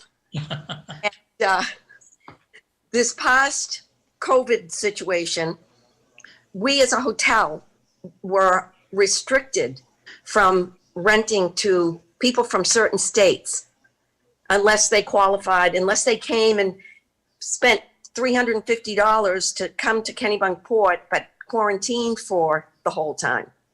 So we as a business were restricted. I don't see any restrictions or anything here that says that they have to, people who are renting have to fall in line with the state's restrictions. well, under our new management plan, that our powers that were enacted in our last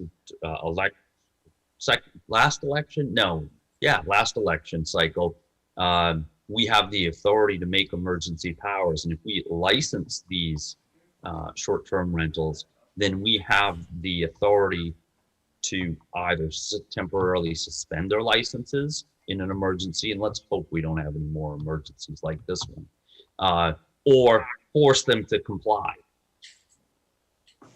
Am I correct? Lori, I think you are, but you're muted. Lori, you're muted. Muted. It certainly depends on the language of the ordinance, but that is a possibility. Yeah. It also depends on state mandate too. Yeah, yep. Because we're tied to that, yep. Yeah. To your point, Sheila, I thought of something else which I think is important. Since a lot of people, and I know people who did not rent at all this year short-term because of COVID, and I commend them because I know a lot of people do rely on this income for their properties. But rather than when we do have qualification, rather than just having 2020 be your qualification year, I think that we should go back to, a time window prior to COVID up until, if this was your first year renting, so be it. But I wouldn't want to see somebody excluded from getting a license because they decided to do what they thought was the right thing and not rent their properties this year. Does that make sense to everybody? Yep. No, No? no, I didn't understand what you said. Well, what I'm saying is if we asked for qualification and said that you had proof that you rented your property, are we going to say when? Because again, I own property that I still own that I rented back in probably the last time was 05.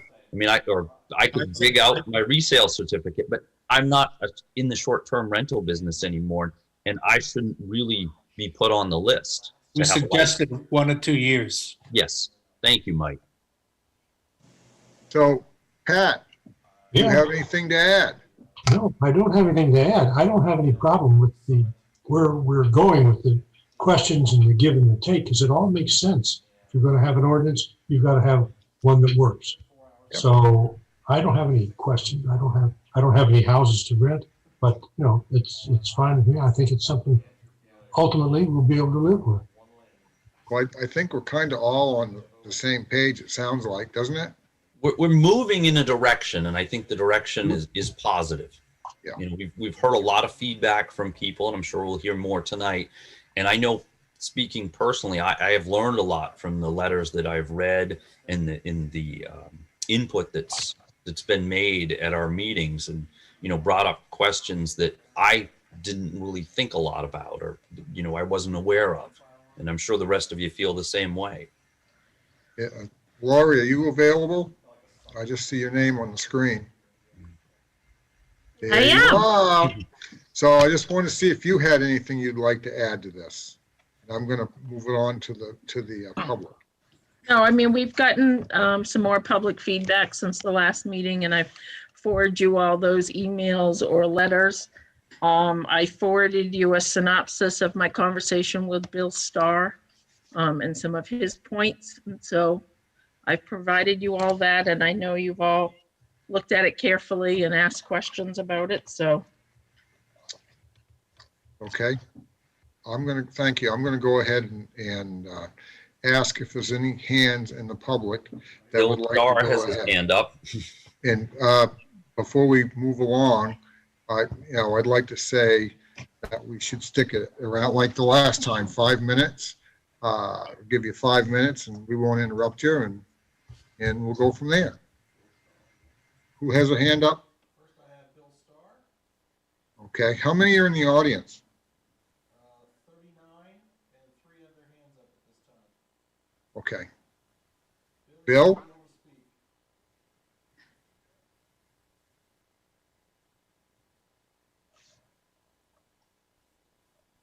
In the process. There he is. Yeah.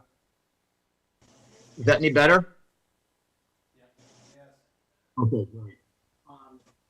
Yeah. Art and my family. Was, No, we can't hear him. now, can you hear me now? Slightly better. Slightly, sorry. There you go. There you go. No, lost you again. Yeesh. I don't know why that is. Any better? Yep. Okay. No. We lost you again. Yeah, I don't know why. Huh. Can't get much closer to it. Hey, we can hear you a little better now. All right. I'll be almost right on it.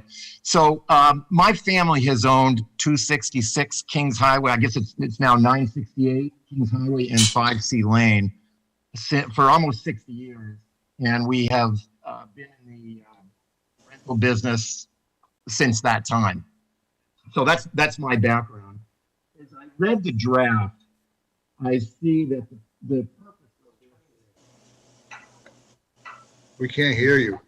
Bill, you're not in. Bill, are you Yeah. turning your head? Because you're coming in and going out, and coming in and going out. I'm right on it. I'm not trying to turn my head at all. Sorry about that. Don't move. Okay, don't move. I'll do my best. So if the purpose of this is to preserve the peaceful and quiet enjoyment for the residential neighbors, I don't think there'd be anybody in the town that would disagree with that. I certainly wouldn't. The problem is I think there's some things in this ordinance that go beyond that. And I certainly can talk to some of the specifics, but I don't know how much time I have. So let me just go through big points first, and then I'll talk about some of the maybe some of the more detailed ones. Bill, we're trying to keep it to like 5 minutes so everybody gets a chance. Understood. Yeah. So the first one is what the ordinance. Why does this ordinance just simply cover short-term rentals? Why isn't it all rentals? If the purpose, the stated purpose of this is to preserve the peaceful, quiet enjoyment of all our neighbors. As I think we would all agree, if someone's got long-term rentals, there could be something going on in the winter, too many cars, too many people in their properties. There could be bad stuff happening with a longer term rental. So I wasn't part of this. I don't know why the population didn't include all residential rentals. Obviously, I'm very, very concerned, and I am willing to pay something for this ordinance, but I want to make sure that certain things are enforced. And those things, I want to make sure that it's so many people per bedroom, that houses aren't overloaded. I want to make sure that number of parking spaces are respected, those kind of things. Again, I have some specific points, but I've probably already blown through my time. But Mr. Weston made a comment, and I wasn't sure that I understood it, but the gist of it was, we don't need to survey because we'll know based on how the voters vote on the ordinance. And I would suspect that there are a fair amount of people that own these homes that don't live in the town, and as a result, we don't have a vote. Oh, that's true. And so I don't know how many of those 250 to 400 don't live in the town, but you could have a large population that doesn't vote or can't vote. Oh, So that's you may not. I don't know. I think before you go forward, you really have to know the population of how many units you have, and where the problems are. But the whole, to me, the licensing is probably not necessary. If what you want to do is make sure that all the neighbors can have quiet and peaceful enjoyment of their properties. And it needs strong enforcement. And I think I've probably blown through my time, but if there's more time, I have some particular comments about the document, some of which I've given in to Lori earlier, but if I have any time left, I would like an opportunity to speak to those. Thank you very much. Thank you, Bill. Who has their hand raised now?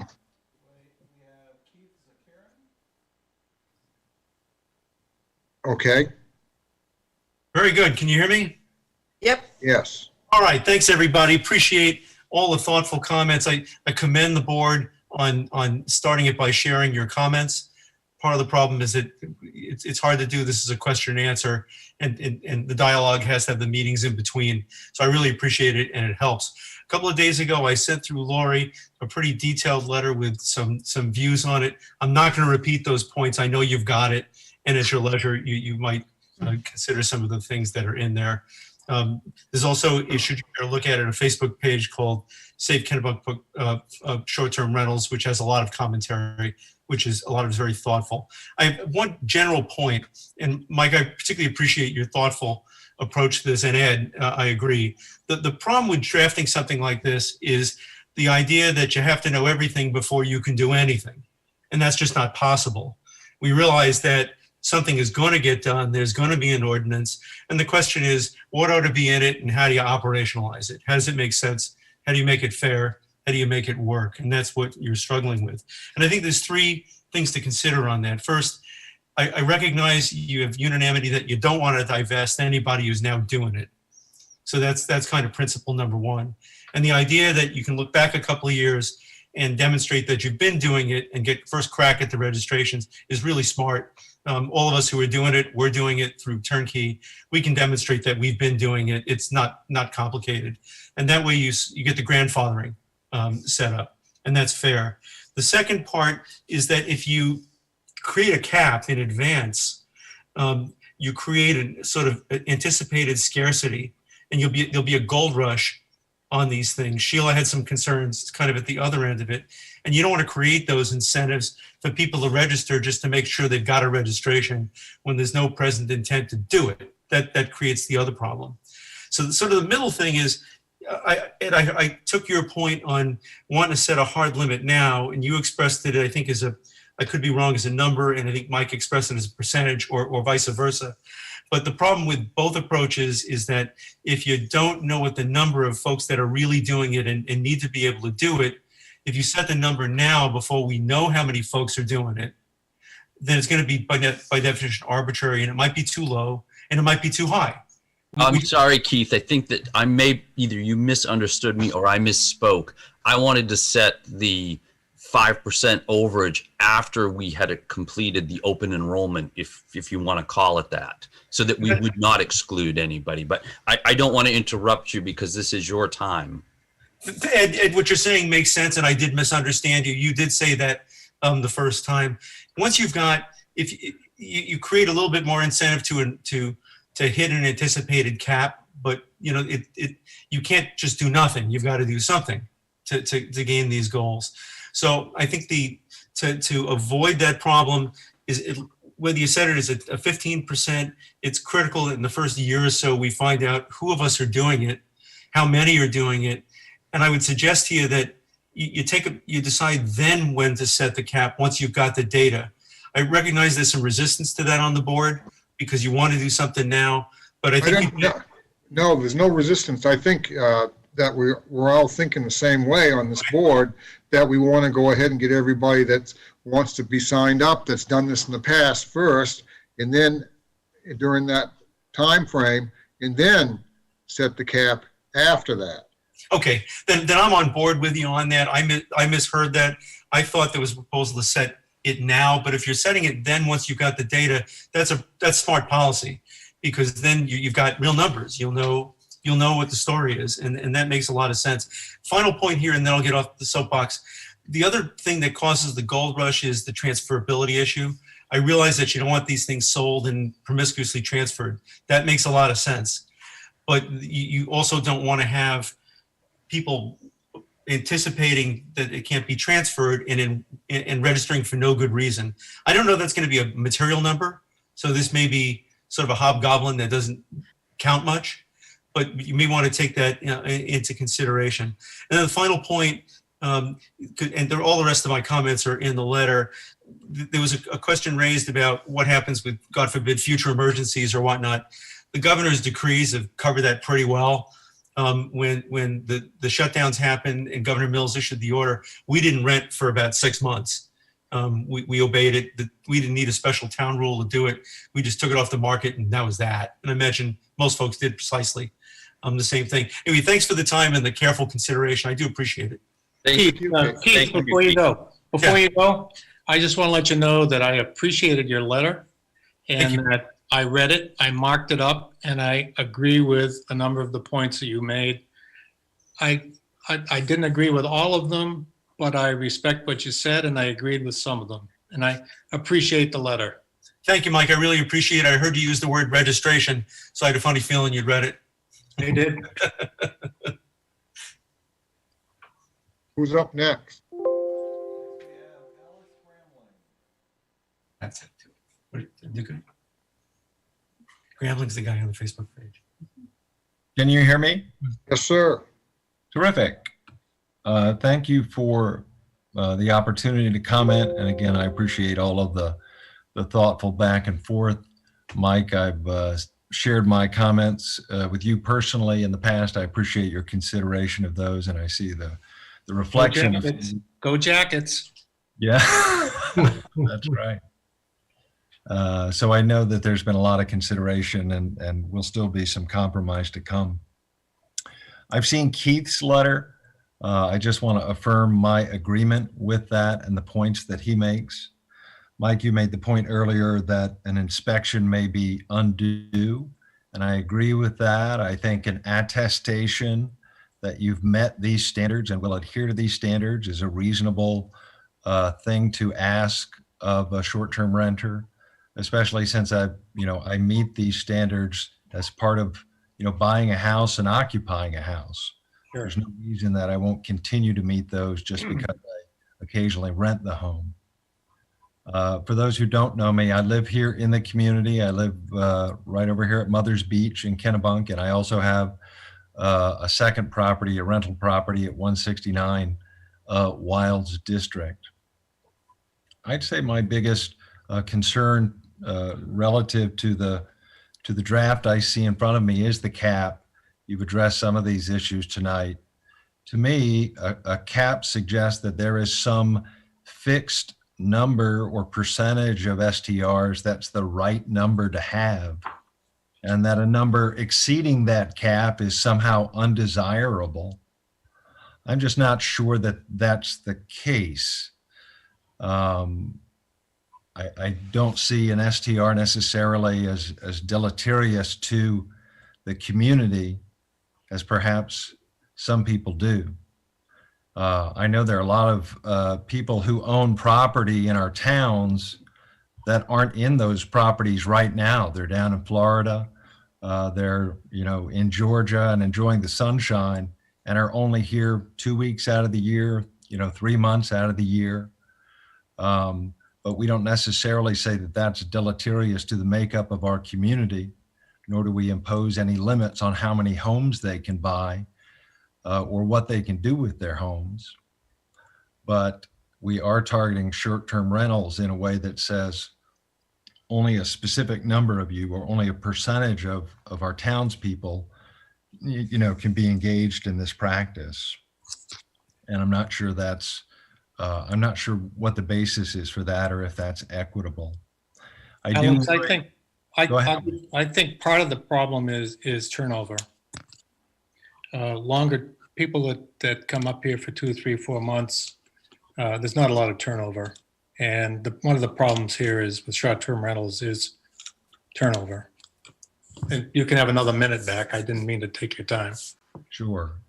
What I would suggest to you is that I'm originally from Georgia and then moved to Massachusetts. And I was introduced to your community by virtue of being a short-term renter. And so many people that we want to attract to our community are first arriving and coming to our community as short-term renters. You know, of the people that you say aren't turning over and own vacation homes here and aren't living in them right now, I can tell you I have a renter in my short-term rental right now.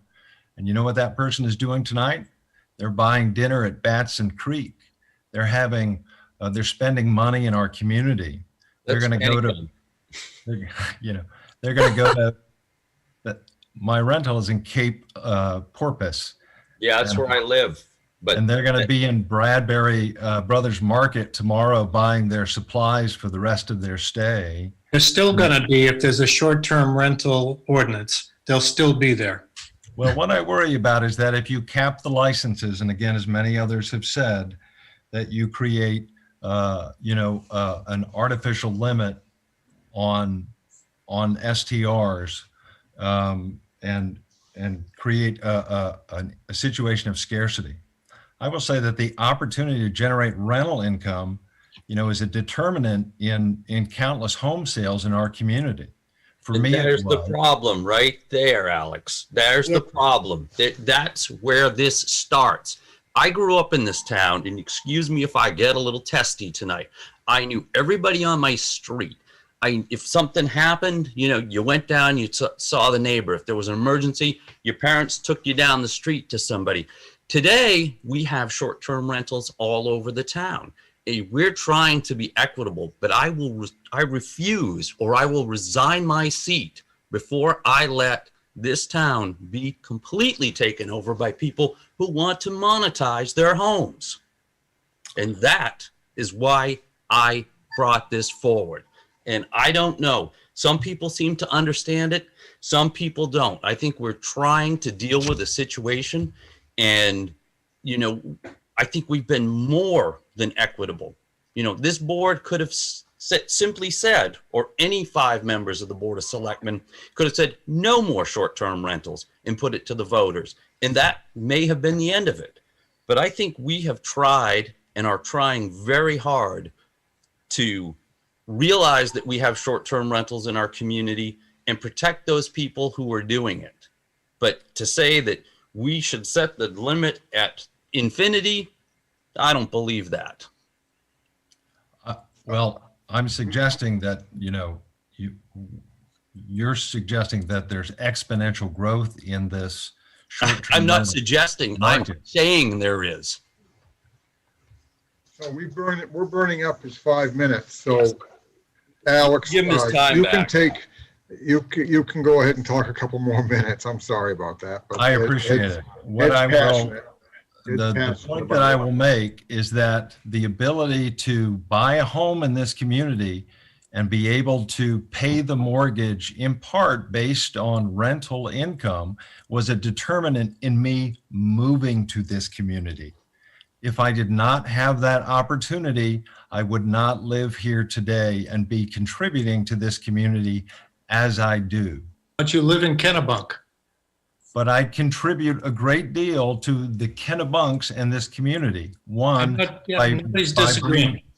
By bringing in tourists to our town so that they can spend money in our town and pay that main rental tax. 2, I just gave away 50 Christmas trees as part of my charity to residents of Kennebunkport and all of our towns. I'm a contributor through our Rotary and through a variety of charitable fronts to the betterment of our community, and I'm very proud of that. And I would not live here today And you don't.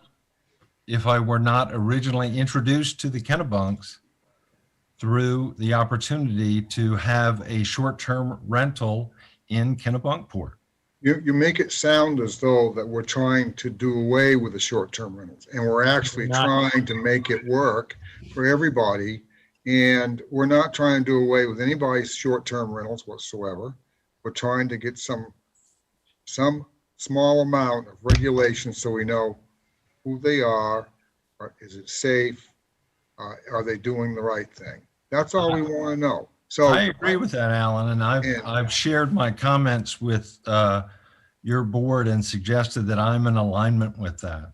I think there's a responsibility of short-term rental owners to do just that, to maintain their properties, to maintain them safely, to be mindful and respectful of their neighbors.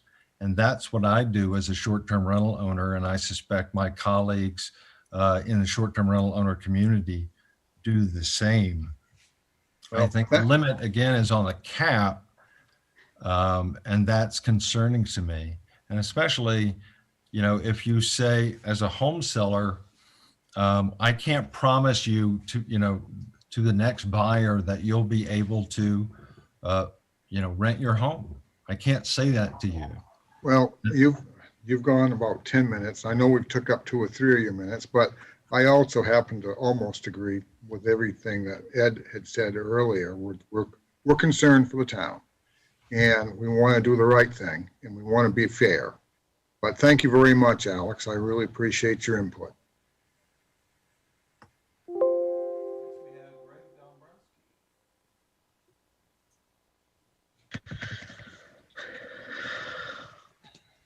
Hi, Greg. Yep, there I am. Hey guys. So I got signed on a little bit late. It was bath time, and just caught the end of a conversation. And from the comments, it sounds like I grabbed what I thought I did out of it. A little bit distressing in my personal situation, in that so I bought my house a couple years ago. Spent thousands of hours over the past couple years swinging a hammer, getting it ready. And, you know, I haven't rented it yet. My house is ready in June. I couldn't rent because of COVID, and nor did I want to. But it sounds like I'd be in a situation where I might not be allowed to rent because I haven't rented over the past year or two. And I've been pretty involved in this process from the beginning, and I've been told over and over and over again that, you know, you'll be able to rent your home. And I would just Who told you that? ask that Ed, Yes. over one of the calls, said that actually I think it was it wasn't, I think it was during the 2018 call, but so I was ready to rent in June. I plan on using this house 90% of the time and renting the house maybe 3 or 4 weeks a year. But the fact that I haven't done that in the past year or two, I would just ask that you rethink or maybe revisit that opinion. It puts me in a very hard position. Greg, do you have a resale certificate? In the state of Maine? Yeah, because if you were going to rent in June, I assume that you went and applied for your certificate. No, I wasn't going to rent in June. I finished the house in June, so I would have been ready to rent. Yeah. When I told you this, I was under the impression that you had rented your property. No, it's been under construction the past 2 years. And it puts me in a spot that I'm like, oh crap, how am I now going to be able to afford this house that I just spent the past 2 years fixing? So it's the first time that I had heard that point brought up in these meetings. It sounded like I was going to be able to register at the beginning and go. But even if I start renting before this goes in place, it sounds like there's going to be a look back period that I wouldn't hit, and I'm now in a position where I don't know how I'm going to be able to be in town again if I can't rent the house. So just ask that be thought about. Yeah. It's good. That's a good question, Greg. When I did the finances of buying the house, I assumed that I was gonna have a few weeks of rental income in order to be able to pay the mortgage, and So it's been a basically little upside down. But Greg, what you're saying is that next summer you're going to start renting it out. yes, yeah, Well, this ordinance this won't even go in for vote until next June. No. right. But there's a look back period. It sounded There's a like. look back period. What's that? There's a look back period, so. Don't, I think it's something we gotta talk about, Sheila. It's not, you can't tell somebody tonight that they can rent it. And then we go back and tell them they can't. We gotta figure this out. Because what we're saying is, there's a look back period. You've got to be able to provide evidence that you have rented it. Okay. So we need to discuss it. That's really too bad. Okay. Greg, I'm glad you brought that up. Yeah, I mean, Alan, you've seen me swinging the hammer. You know I've been here working on it. I see you swinging the hammer. I do. That's just another hiccup. So, do you have anything else on that? No, that was the only thing. I was just listening in tonight. Well, thank you. Okay.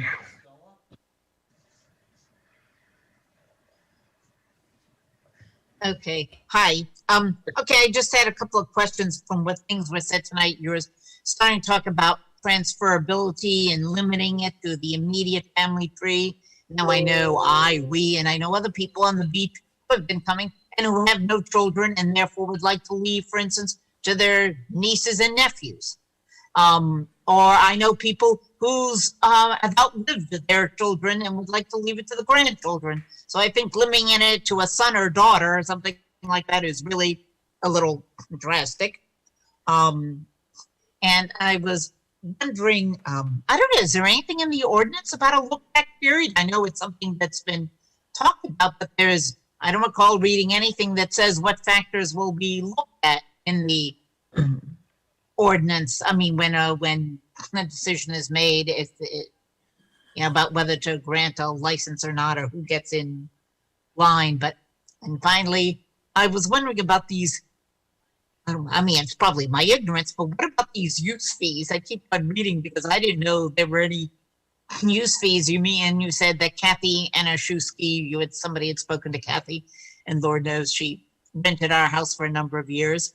I mean, meaning, as a rental agent. I didn't recall ever seeing anything. When I get something from Sand Dollar Realty, it says it's net of commissions. The commissions are the only thing that's ever mentioned as being deducted from the rent. What are these use fees that are keeping inferred in the state of Maine and 9 or 10% and sales tax? So in other words, there's a sale. I mean, I just didn't know because I've never seen it. So there's a sales tax on the rental. Yes. Which is paid by the real estate agent? No, paid by the owner to the real estate agent or whichever well, way. As I said, I've never seen it. Well, certainly Kathy didn't even see I wouldn't go telling 99. people just in case the state's listening to this conversation. Yeah. Okay. I mean, and I have a neighbor who keeps on talking about that's what you all were trying to do. You were trying to get some of the money that was being paid to the state. And I said, well, I've never seen any money being paid to the state, every year, Well, all right. Well, that's interesting. Just make sure it's part of the commission, that's all. Well, that's what it must be. I mean, but I've just never seen it split out, and I have no idea. And you said the county said that the real estate agents collect or whatever, and then send it on to the state. And so, well, all right, that's interesting. those were my questions or comments of the, I mean, well, actually, it seems like there's a basic difference of opinion, obviously, as to whether there should be any cap or not. And I did read Mr. Keith's letter, which was just sent to me by Sand Dollar Realty. And the point keeps on being made that the town does not have the right to do this and put any restrictions. I'm not saying I agree with the statement or not, because I presume that's a legal matter. And I would presume that before you put forward an ordinance like this, you would have cleared it with the town's attorney, who would say, yes, it's within your legal powers to do this, so we don't have another Geese Rocks Beach situation of litigation costing everybody, you know? And so to have the Supreme Court tell people, no, you don't have a right to do with what your property is. I mean, I guess the Tides Inn is still saying, oh, are you against me? You can't come here. You know? I basically think is outrageous. So, remembering the Tides Inn in its prime. Well, thank you, Stella. Yeah, you're welcome. I mean, you know, thank you, Alan. You have a good night. Well, thank you. Oh, dear. Yeah, I think I'll take that as sincerely. I mean, It is sincere. Yes. You have a good night. Yes, thank you. Especially if we all stop talking. I'm getting hungry, thirsty. Who's up next? Okay. Good evening. It's actually just Lisa Miller right now. First of all, I want to thank the board. It's very clear that you have taken a lot of feedback that has come to you either in writing or in conversation very seriously into heart, and we very much appreciate that. I have a couple of points and some questions. One is, if you have not yet done so, I would encourage you to reach out to the Chamber of Commerce, because I believe that the short-term rentals, which are a significant contributor to the businesses in town and have an add-on effect. So that's really important to understand the economic impact of these rentals. The other thing is recognize, as an earlier commenter said, taxpayers versus voters. So we all contribute to the town's revenues, but some of us are not fortunate enough to live year round in Kennebunkport. Next, good neighbor policies. Another spokesperson talked about short-term versus long-term rentals. I really think that the good neighbor policy needs to apply to all homes. So I could have a resident that lives next to me that is not a good neighbor and is not a renter. And so I believe the standards should apply equally to all properties, because given the size of homes that are now being built, at least at Goose Rocks Beach, you could have a home with 7 bedrooms and the college kids and all their buddies take over and cause much more harm than any short-term rentals. So I think it's a really appropriate for the good neighbor standards to be applicable across all the dwellings in the town of Kennebunkport. My husband and I moved to Maine because of our experiences growing up as children on the beaches of Kennebunkport. And for me, I was over in Wells, sorry. But that was what drove us both to go to college in Maine and to reside in Maine and to purchase property in Maine. And we were fortunate enough to inherit family property, but no means to maintain it. So having a short-term rental is how we're able to maintain our property. And if I invite any of you, I'd be happy to show you our property relative to the homes that surround us. We are a very modest home, and we are abutted by Binnacle Hill Phase 2. And I just saw a building permit that was pulled for $1.85 million for the home. So, you know, there are those of us without a lot of means, and I would be happy to show you other friends' properties who have been long-term renters that are of low means. So our ability to maintain our homes and stay connected to the town of Kennebunkport and our summer affiliation is dependent upon our ability to have short-term rentals and not pay excessive fees to rent our homes. I would also say that at a previous comment, one of the Board of Selectmen talked about the number of license plates and the assertion that people were not complying with the COVID state restrictions. Because of the Kennebunkport Resort Collections impact and their ability to market the town of Kennebunkport, they marketed beyond what was historically Kennebunkport's draw, which prominently was neighboring states of New Hampshire and Massachusetts. And so they expanded to New York and New Jersey, and you can see that from the license plates. Many of those people have purchased second homes, but they expanded the draw of the town. And that has driven real estate values up. So people coming from New Jersey and New York look at real estate in Maine as a bargain compared to what they buy in their backyard. So that is changing the nature of the town. And I think, Ed, that's why some of the neighbors that you don't have it's because they're from away. That said, there was a really great editorial by Bill Nemitz in the Portland Press Herald, the Maine Sunday Telegram, about Mainers and people from away. And I think it's time that we embrace the people from away. With COVID, we've had a number of folks choose to move to their seasonal homes year round and become part of the communities. And being open and embracing people from away, I think is a good thing. My husband and I have lived in Maine as full-time residents for over 33 years, and we will always be from away. So trying to embrace those of us from away, I think would be a good way to help create a broader community in Kennebunkport. I would also say that with regard to the properties managed by realtors, they do pay our taxes in lump sum. So Sheila may not be aware of that, but the fees that we pay, the realtors commission, they charge the taxes directly to the renters and pay it in lump sum. So I do believe that you're going to find that there are in excess of 500 properties that are short-term rentals in Kennebunkport, and that may exclude condominiums. So I think it's very important that condominiums be included in this ordinance. So you have the resort across from what was previously known as Spangs, dating myself, but there are a number of condominiums in there that are short-term rentals, and to exclude them is to disadvantage those of us with freestanding homes. So I think it's very important to that. And lastly, the approach of the attestation and compliance makes a ton of sense, because I think that's a way to implement any proposed registration process that you're considering in a low cost manner that does not increase expenses to the town or increase overhead. Because at the beginning of this meeting, you were talking about the limited revenues and the tough decisions the town is going to have to make given COVID. So I think that that is a really, really smart approach. And I thank you for your time, and I really thank you for your thoughtful input. I know this is an important issue, and I think that there is a fair and balanced compromise that can be made that will get the support of the short-term owners and achieve the goals.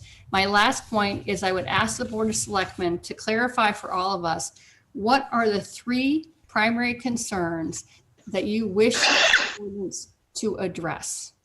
And to make sure that the ordinance addresses that, and that everyone that's involved in this process understands what your 3 top priorities are with creating this ordinance. Thank you. Thank you, Lisa. Thank you. Does anybody want to answer that question? Well, I think we need to talk about it, Okay. because I'm sure we all have different opinions of. But I would like to make a clarification that, and I hope I didn't come across to say that I don't like people from out of state, or that something.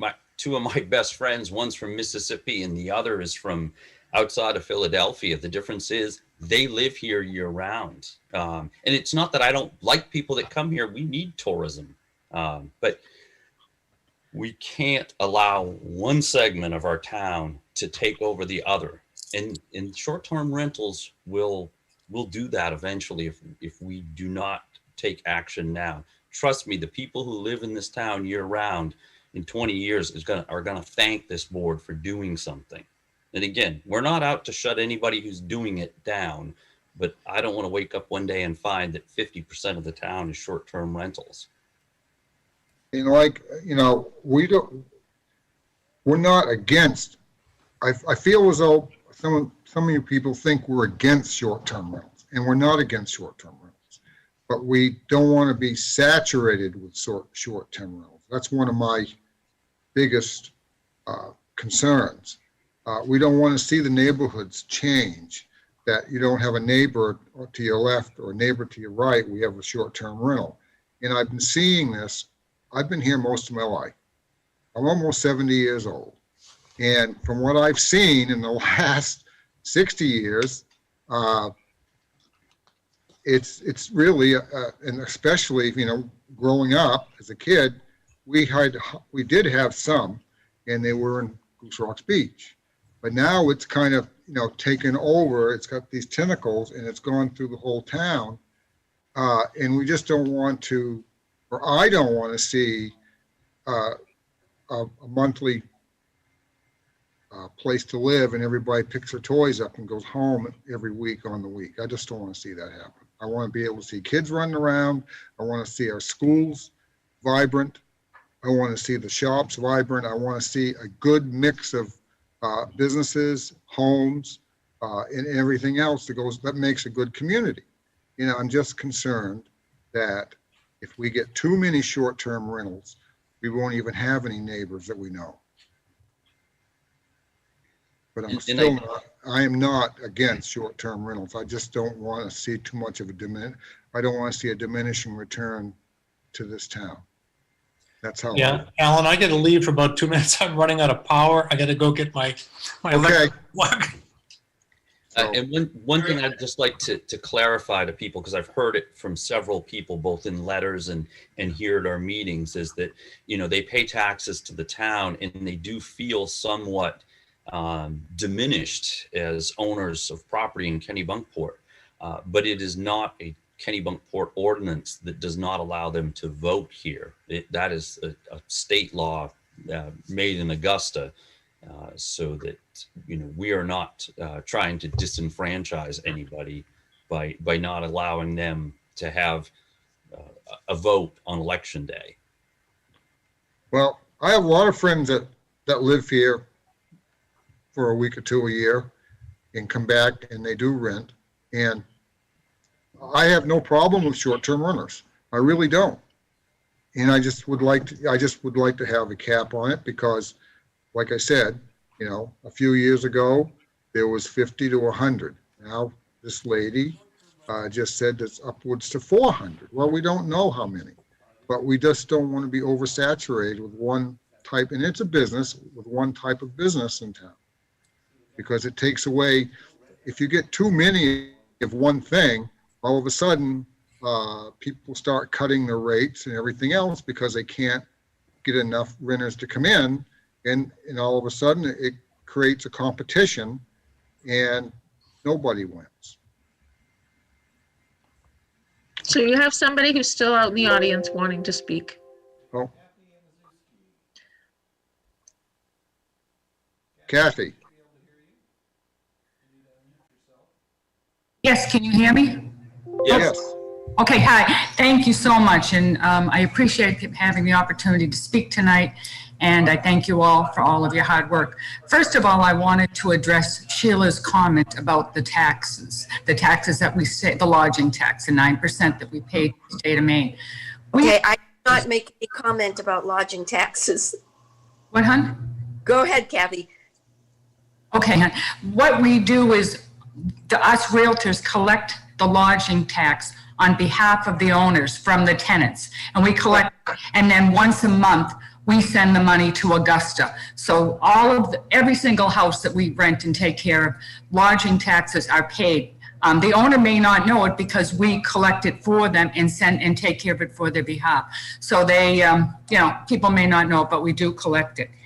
And then I just wanted to say I've been renting houses down at the beach for over 40 years. And I'm now probably dealing with third generations of people who are renting from me. So it's really, really an important part of our community.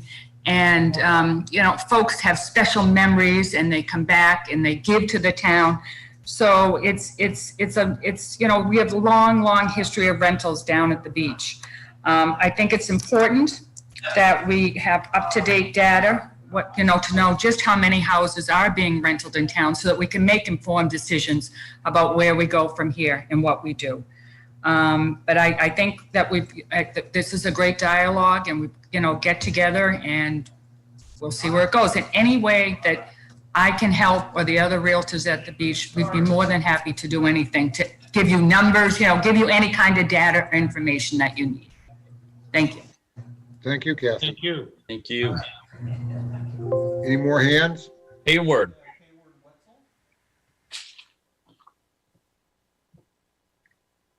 Hi, Hayward. Hey, Alan, how are you? We're doing well. Great, great, great. Thank you. I've enjoyed listening to what all of you had to say tonight, and I appreciate the flexibility and your listening to what people have said. There's just a question and a comment. The question to me is, as I've listened to you, I'm wondering if the real concern here is not how many short-term rentals there are in Kennebunkport, but how many homes are owned by people who are not full-time residents.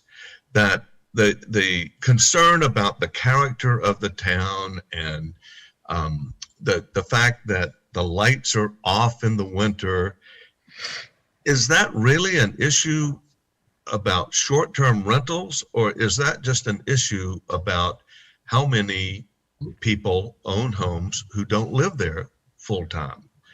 And I'm wondering if rather than a cap on short-term rentals, there should be a cap on second homes that would really get at the concerns that I'm hearing each of you express about the change in the character of the town. So that's one question. And just one comment. I want to circle back to something that Sheila brought up earlier in the conversation. And she made a point that people who rented their homes on a short-term basis during COVID, during the restrictions on COVID, did not have to, as she said, fall in line.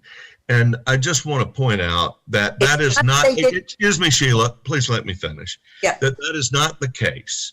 That as a short-term rental owner, I went to great lengths to be sure I was in accord with all of the restrictions of the state of Maine. I went to the state to find out what I needed to do. And what I learned is that every person who rented my home needed to confirm that they were either quarantining for 14 days or after July 1st that they had been tested and tested negative, and that they had a certificate that the state provided to me for them to sign, to confirm that. And as a short-term rental owner, I went to great lengths to be sure that that's exactly what happened. In addition to that, I also made sure that my home was not rented to someone without the home being safe. And that meant having it cleaned according to CDC guidelines. It also meant not renting it in between renters for a full 24 hours or even 48 hours. So I think Sheila comes at this from a vantage point of someone who owns a hotel, who is very opposed to short-term rentals and doesn't really understand what a short-term rental owner goes through. And I just think there needs to be a better understanding on Sheila's part about what short-term rental owners actually did during COVID. But I go back to my original question to all of you.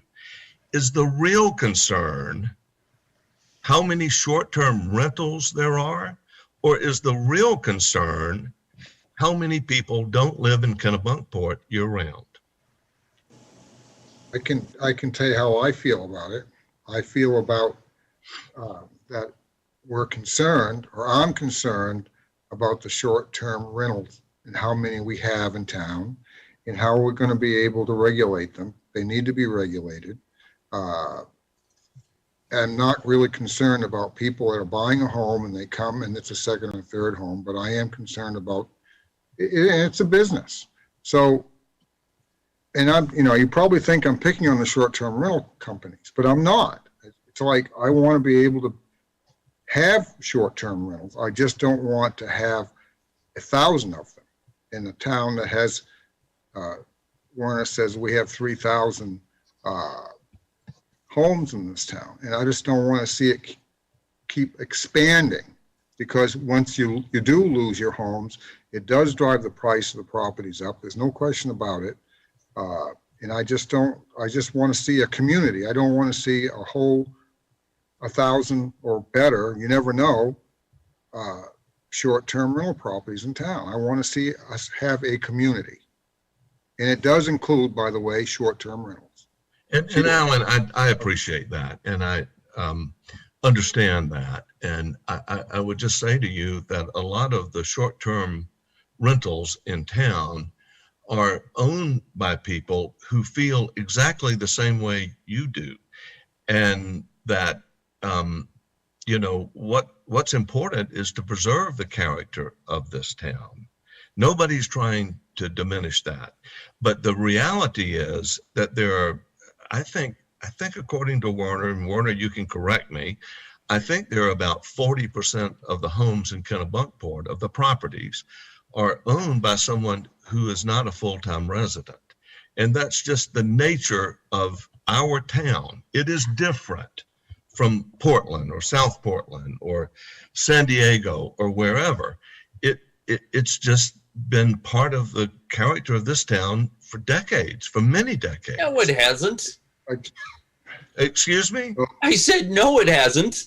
That people have owned homes who didn't live there full time has not been a part of this community for decades. Not as high as it is today. Look at George H.W. Bush and his family. Of course it is, Ed. Of course this has been part Hayward, of the what character. universe do you live in?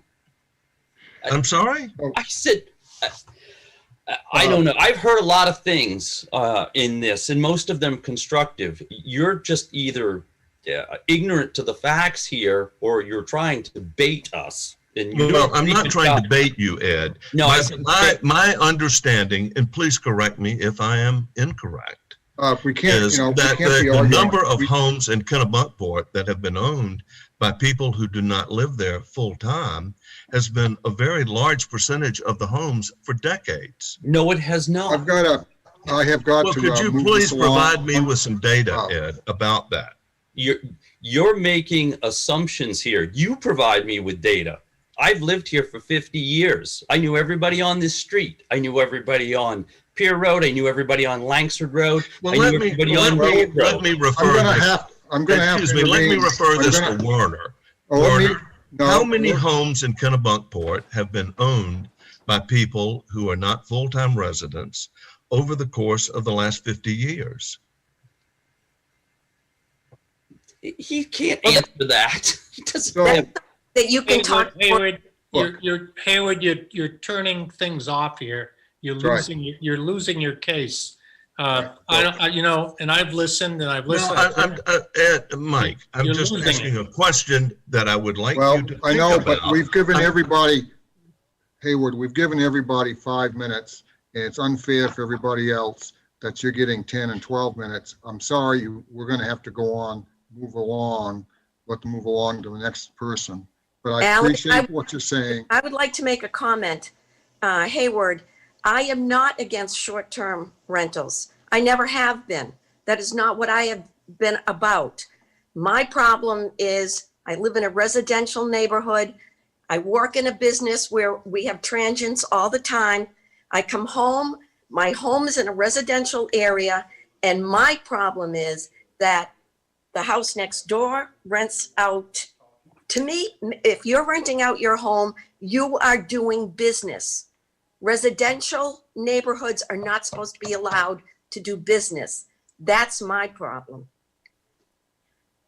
Well, Okay, let's move on. I think he's moved on. Okay, who's, any more hands up? McMahon. That's,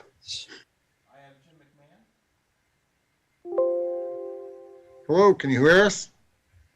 there he is. Jerry? Jim? Yeah. Hi. Sorry, it takes a second to come on. Thank you.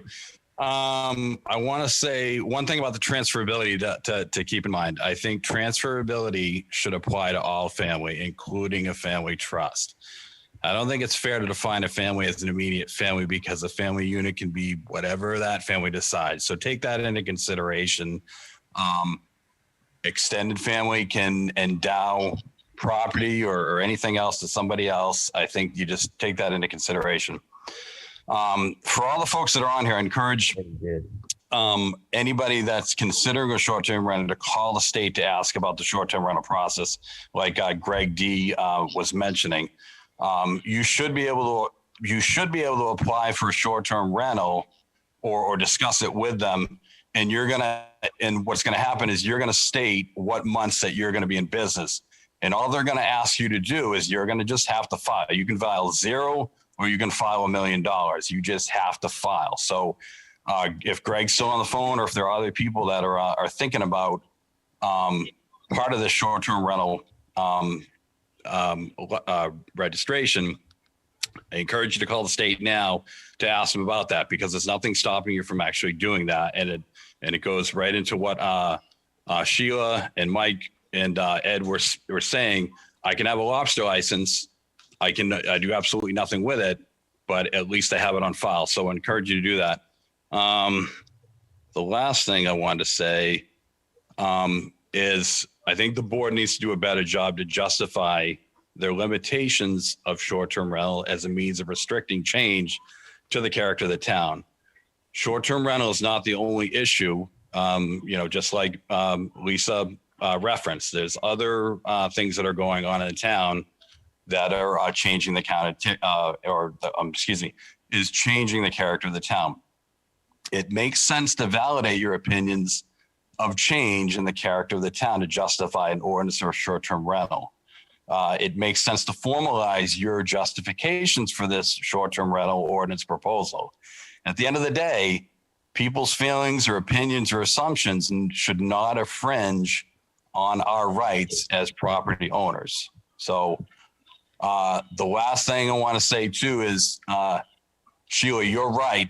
Running a business in a residential is a business. If nobody thinks that, they're incorrect. What you guys need to do is and this is more of a broader stroke, is there are a lot of other things that are happening for businesses as well. So keep in mind that if somebody's banging on brakes or doing something else, I hope the board and I hope the town is paying attention to that as well. Thank you very much. Thanks, Jim. Thank you. Any more hands? Don't see any. I move we move on. I move we move on. Okay. Well, thank you, guys. Shouldn't we tell them what the next steps are and what we're going to do, or? I thought you spelled it out pretty well, Mike. Okay, very good. I mean, in all honesty, I do. I think that you were very good about explaining to people where we were going to go and how we would proceed. Okay, good. I thought that was great. I thought, we know where we're headed. So Okay, let's do. I think it was a good meeting tonight, though, with the short-term rental people. Okay. Appreciate their input. I really do. Yep. Yeah. And it's, item 12, discuss climate change goals. Sure. I just want to let you know if I disappear, it's because my laptop battery has gone. And how it So goes. I'll do my best to dial in if that happens. But in your packet, you should have a memorandum from me and Werner talking about prioritizing climate change goals. So Werner and I met with Mike Weston and Karina Grader and Abby from SMPDC, looked at the goals that you had adopted and tried our best to look at what were low-hanging fruit, ones that were already perhaps in the works, or ones that seemed more doable. So I have marked those on your goal sheet with the leaf with the plug as an icon, and in the memo I've listed them. So keep in mind that the fewer goals we have, the more progress we can make probably as we focus our attention on those. But we have done our best to try to pick some of those, and it doesn't mean the other goals aren't important, but we need to begin somewhere. So we're looking for feedback from you. Well, given our previous discussion this evening, I think we should concentrate on the things that get us our most bang for the buck. Do you want to tell me what those are? Yeah. I like planting trees.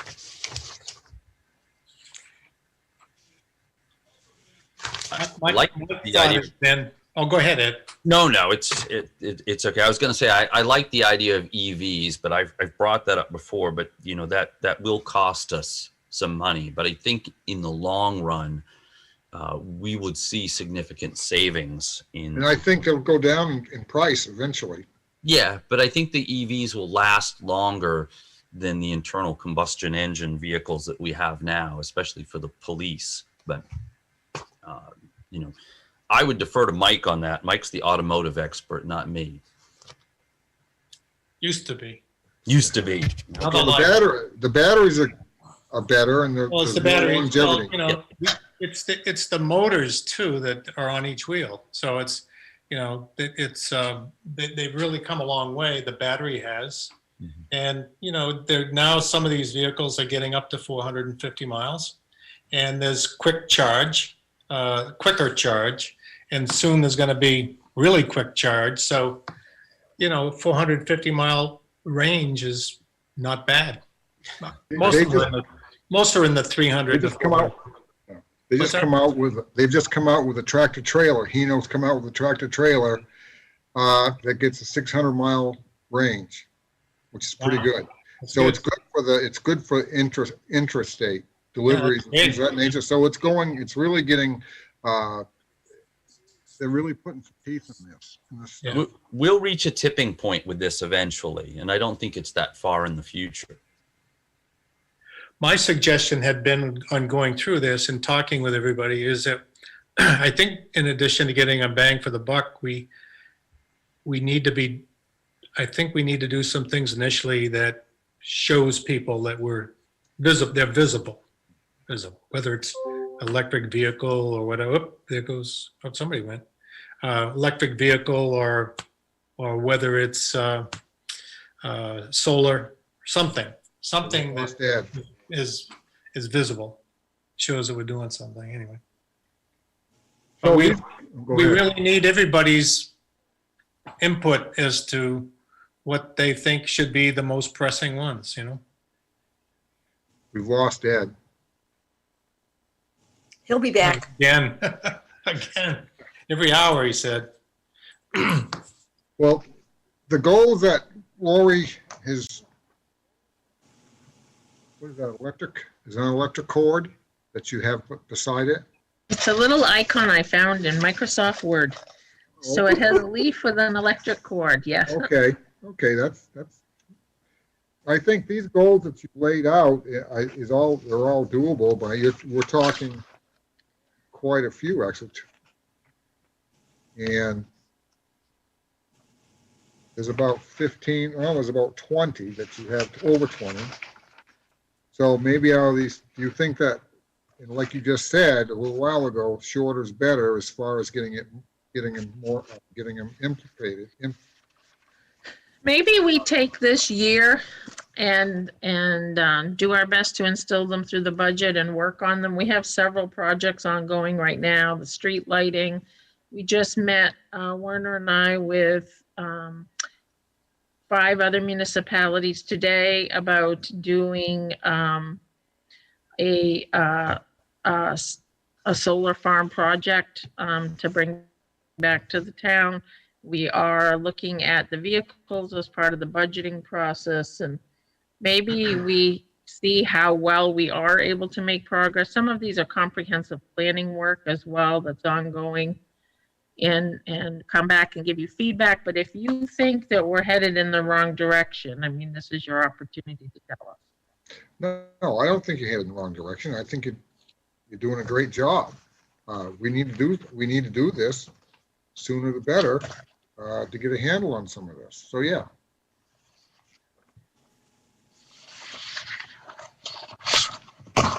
Any more comments? We've lost Ed, so. Sheila? I'm good. No? You're good?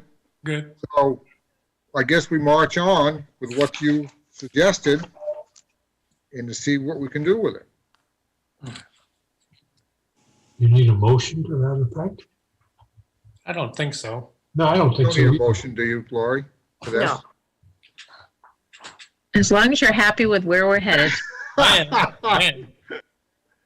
I'm getting ready to take a nap. Are you? We only have a few items left. Keep going. Has poor Mike Claus been waiting around all this time? Oh, my.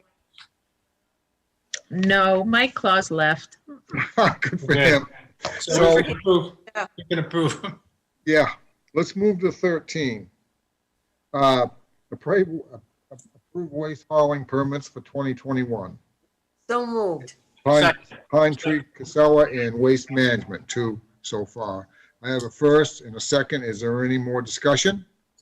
Hearing none. I'll take a roll call. Sheila? Aye. Pat? Aye. Ed's gone. Mike? Aye. Alan says aye. Motion carries. Okay, 14. Oh, wow. Accept a $500 donation in honor of Calvin Furman, MD, to the nurses' general account. So moved. Second? I have a first and a second. Okay, Sheila? Aye. Pat? Aye. Mike? Aye. Alan says aye. Motion carries, and thank you very much. Item 15, accept the $10,000 donation from the Flynn Family Foundation dedicated to the following accounts. $2,500 towards the emergency fuel fund, $5,000 toward the emergency food fund, $2,500 towards the nurses' general account. What a gift. Yeah, So moved. I have a first. Do I have a second? Second. First and second.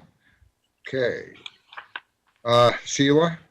With much gratitude. Thank you very much. Aye. Pat?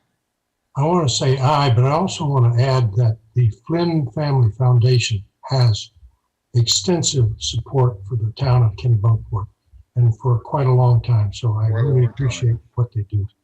Yes, absolutely. Mike? Aye. Alan says aye. Motion carries, and thank you very much. It's very helpful. Other business, Mike? None. Pat? None. Sheila?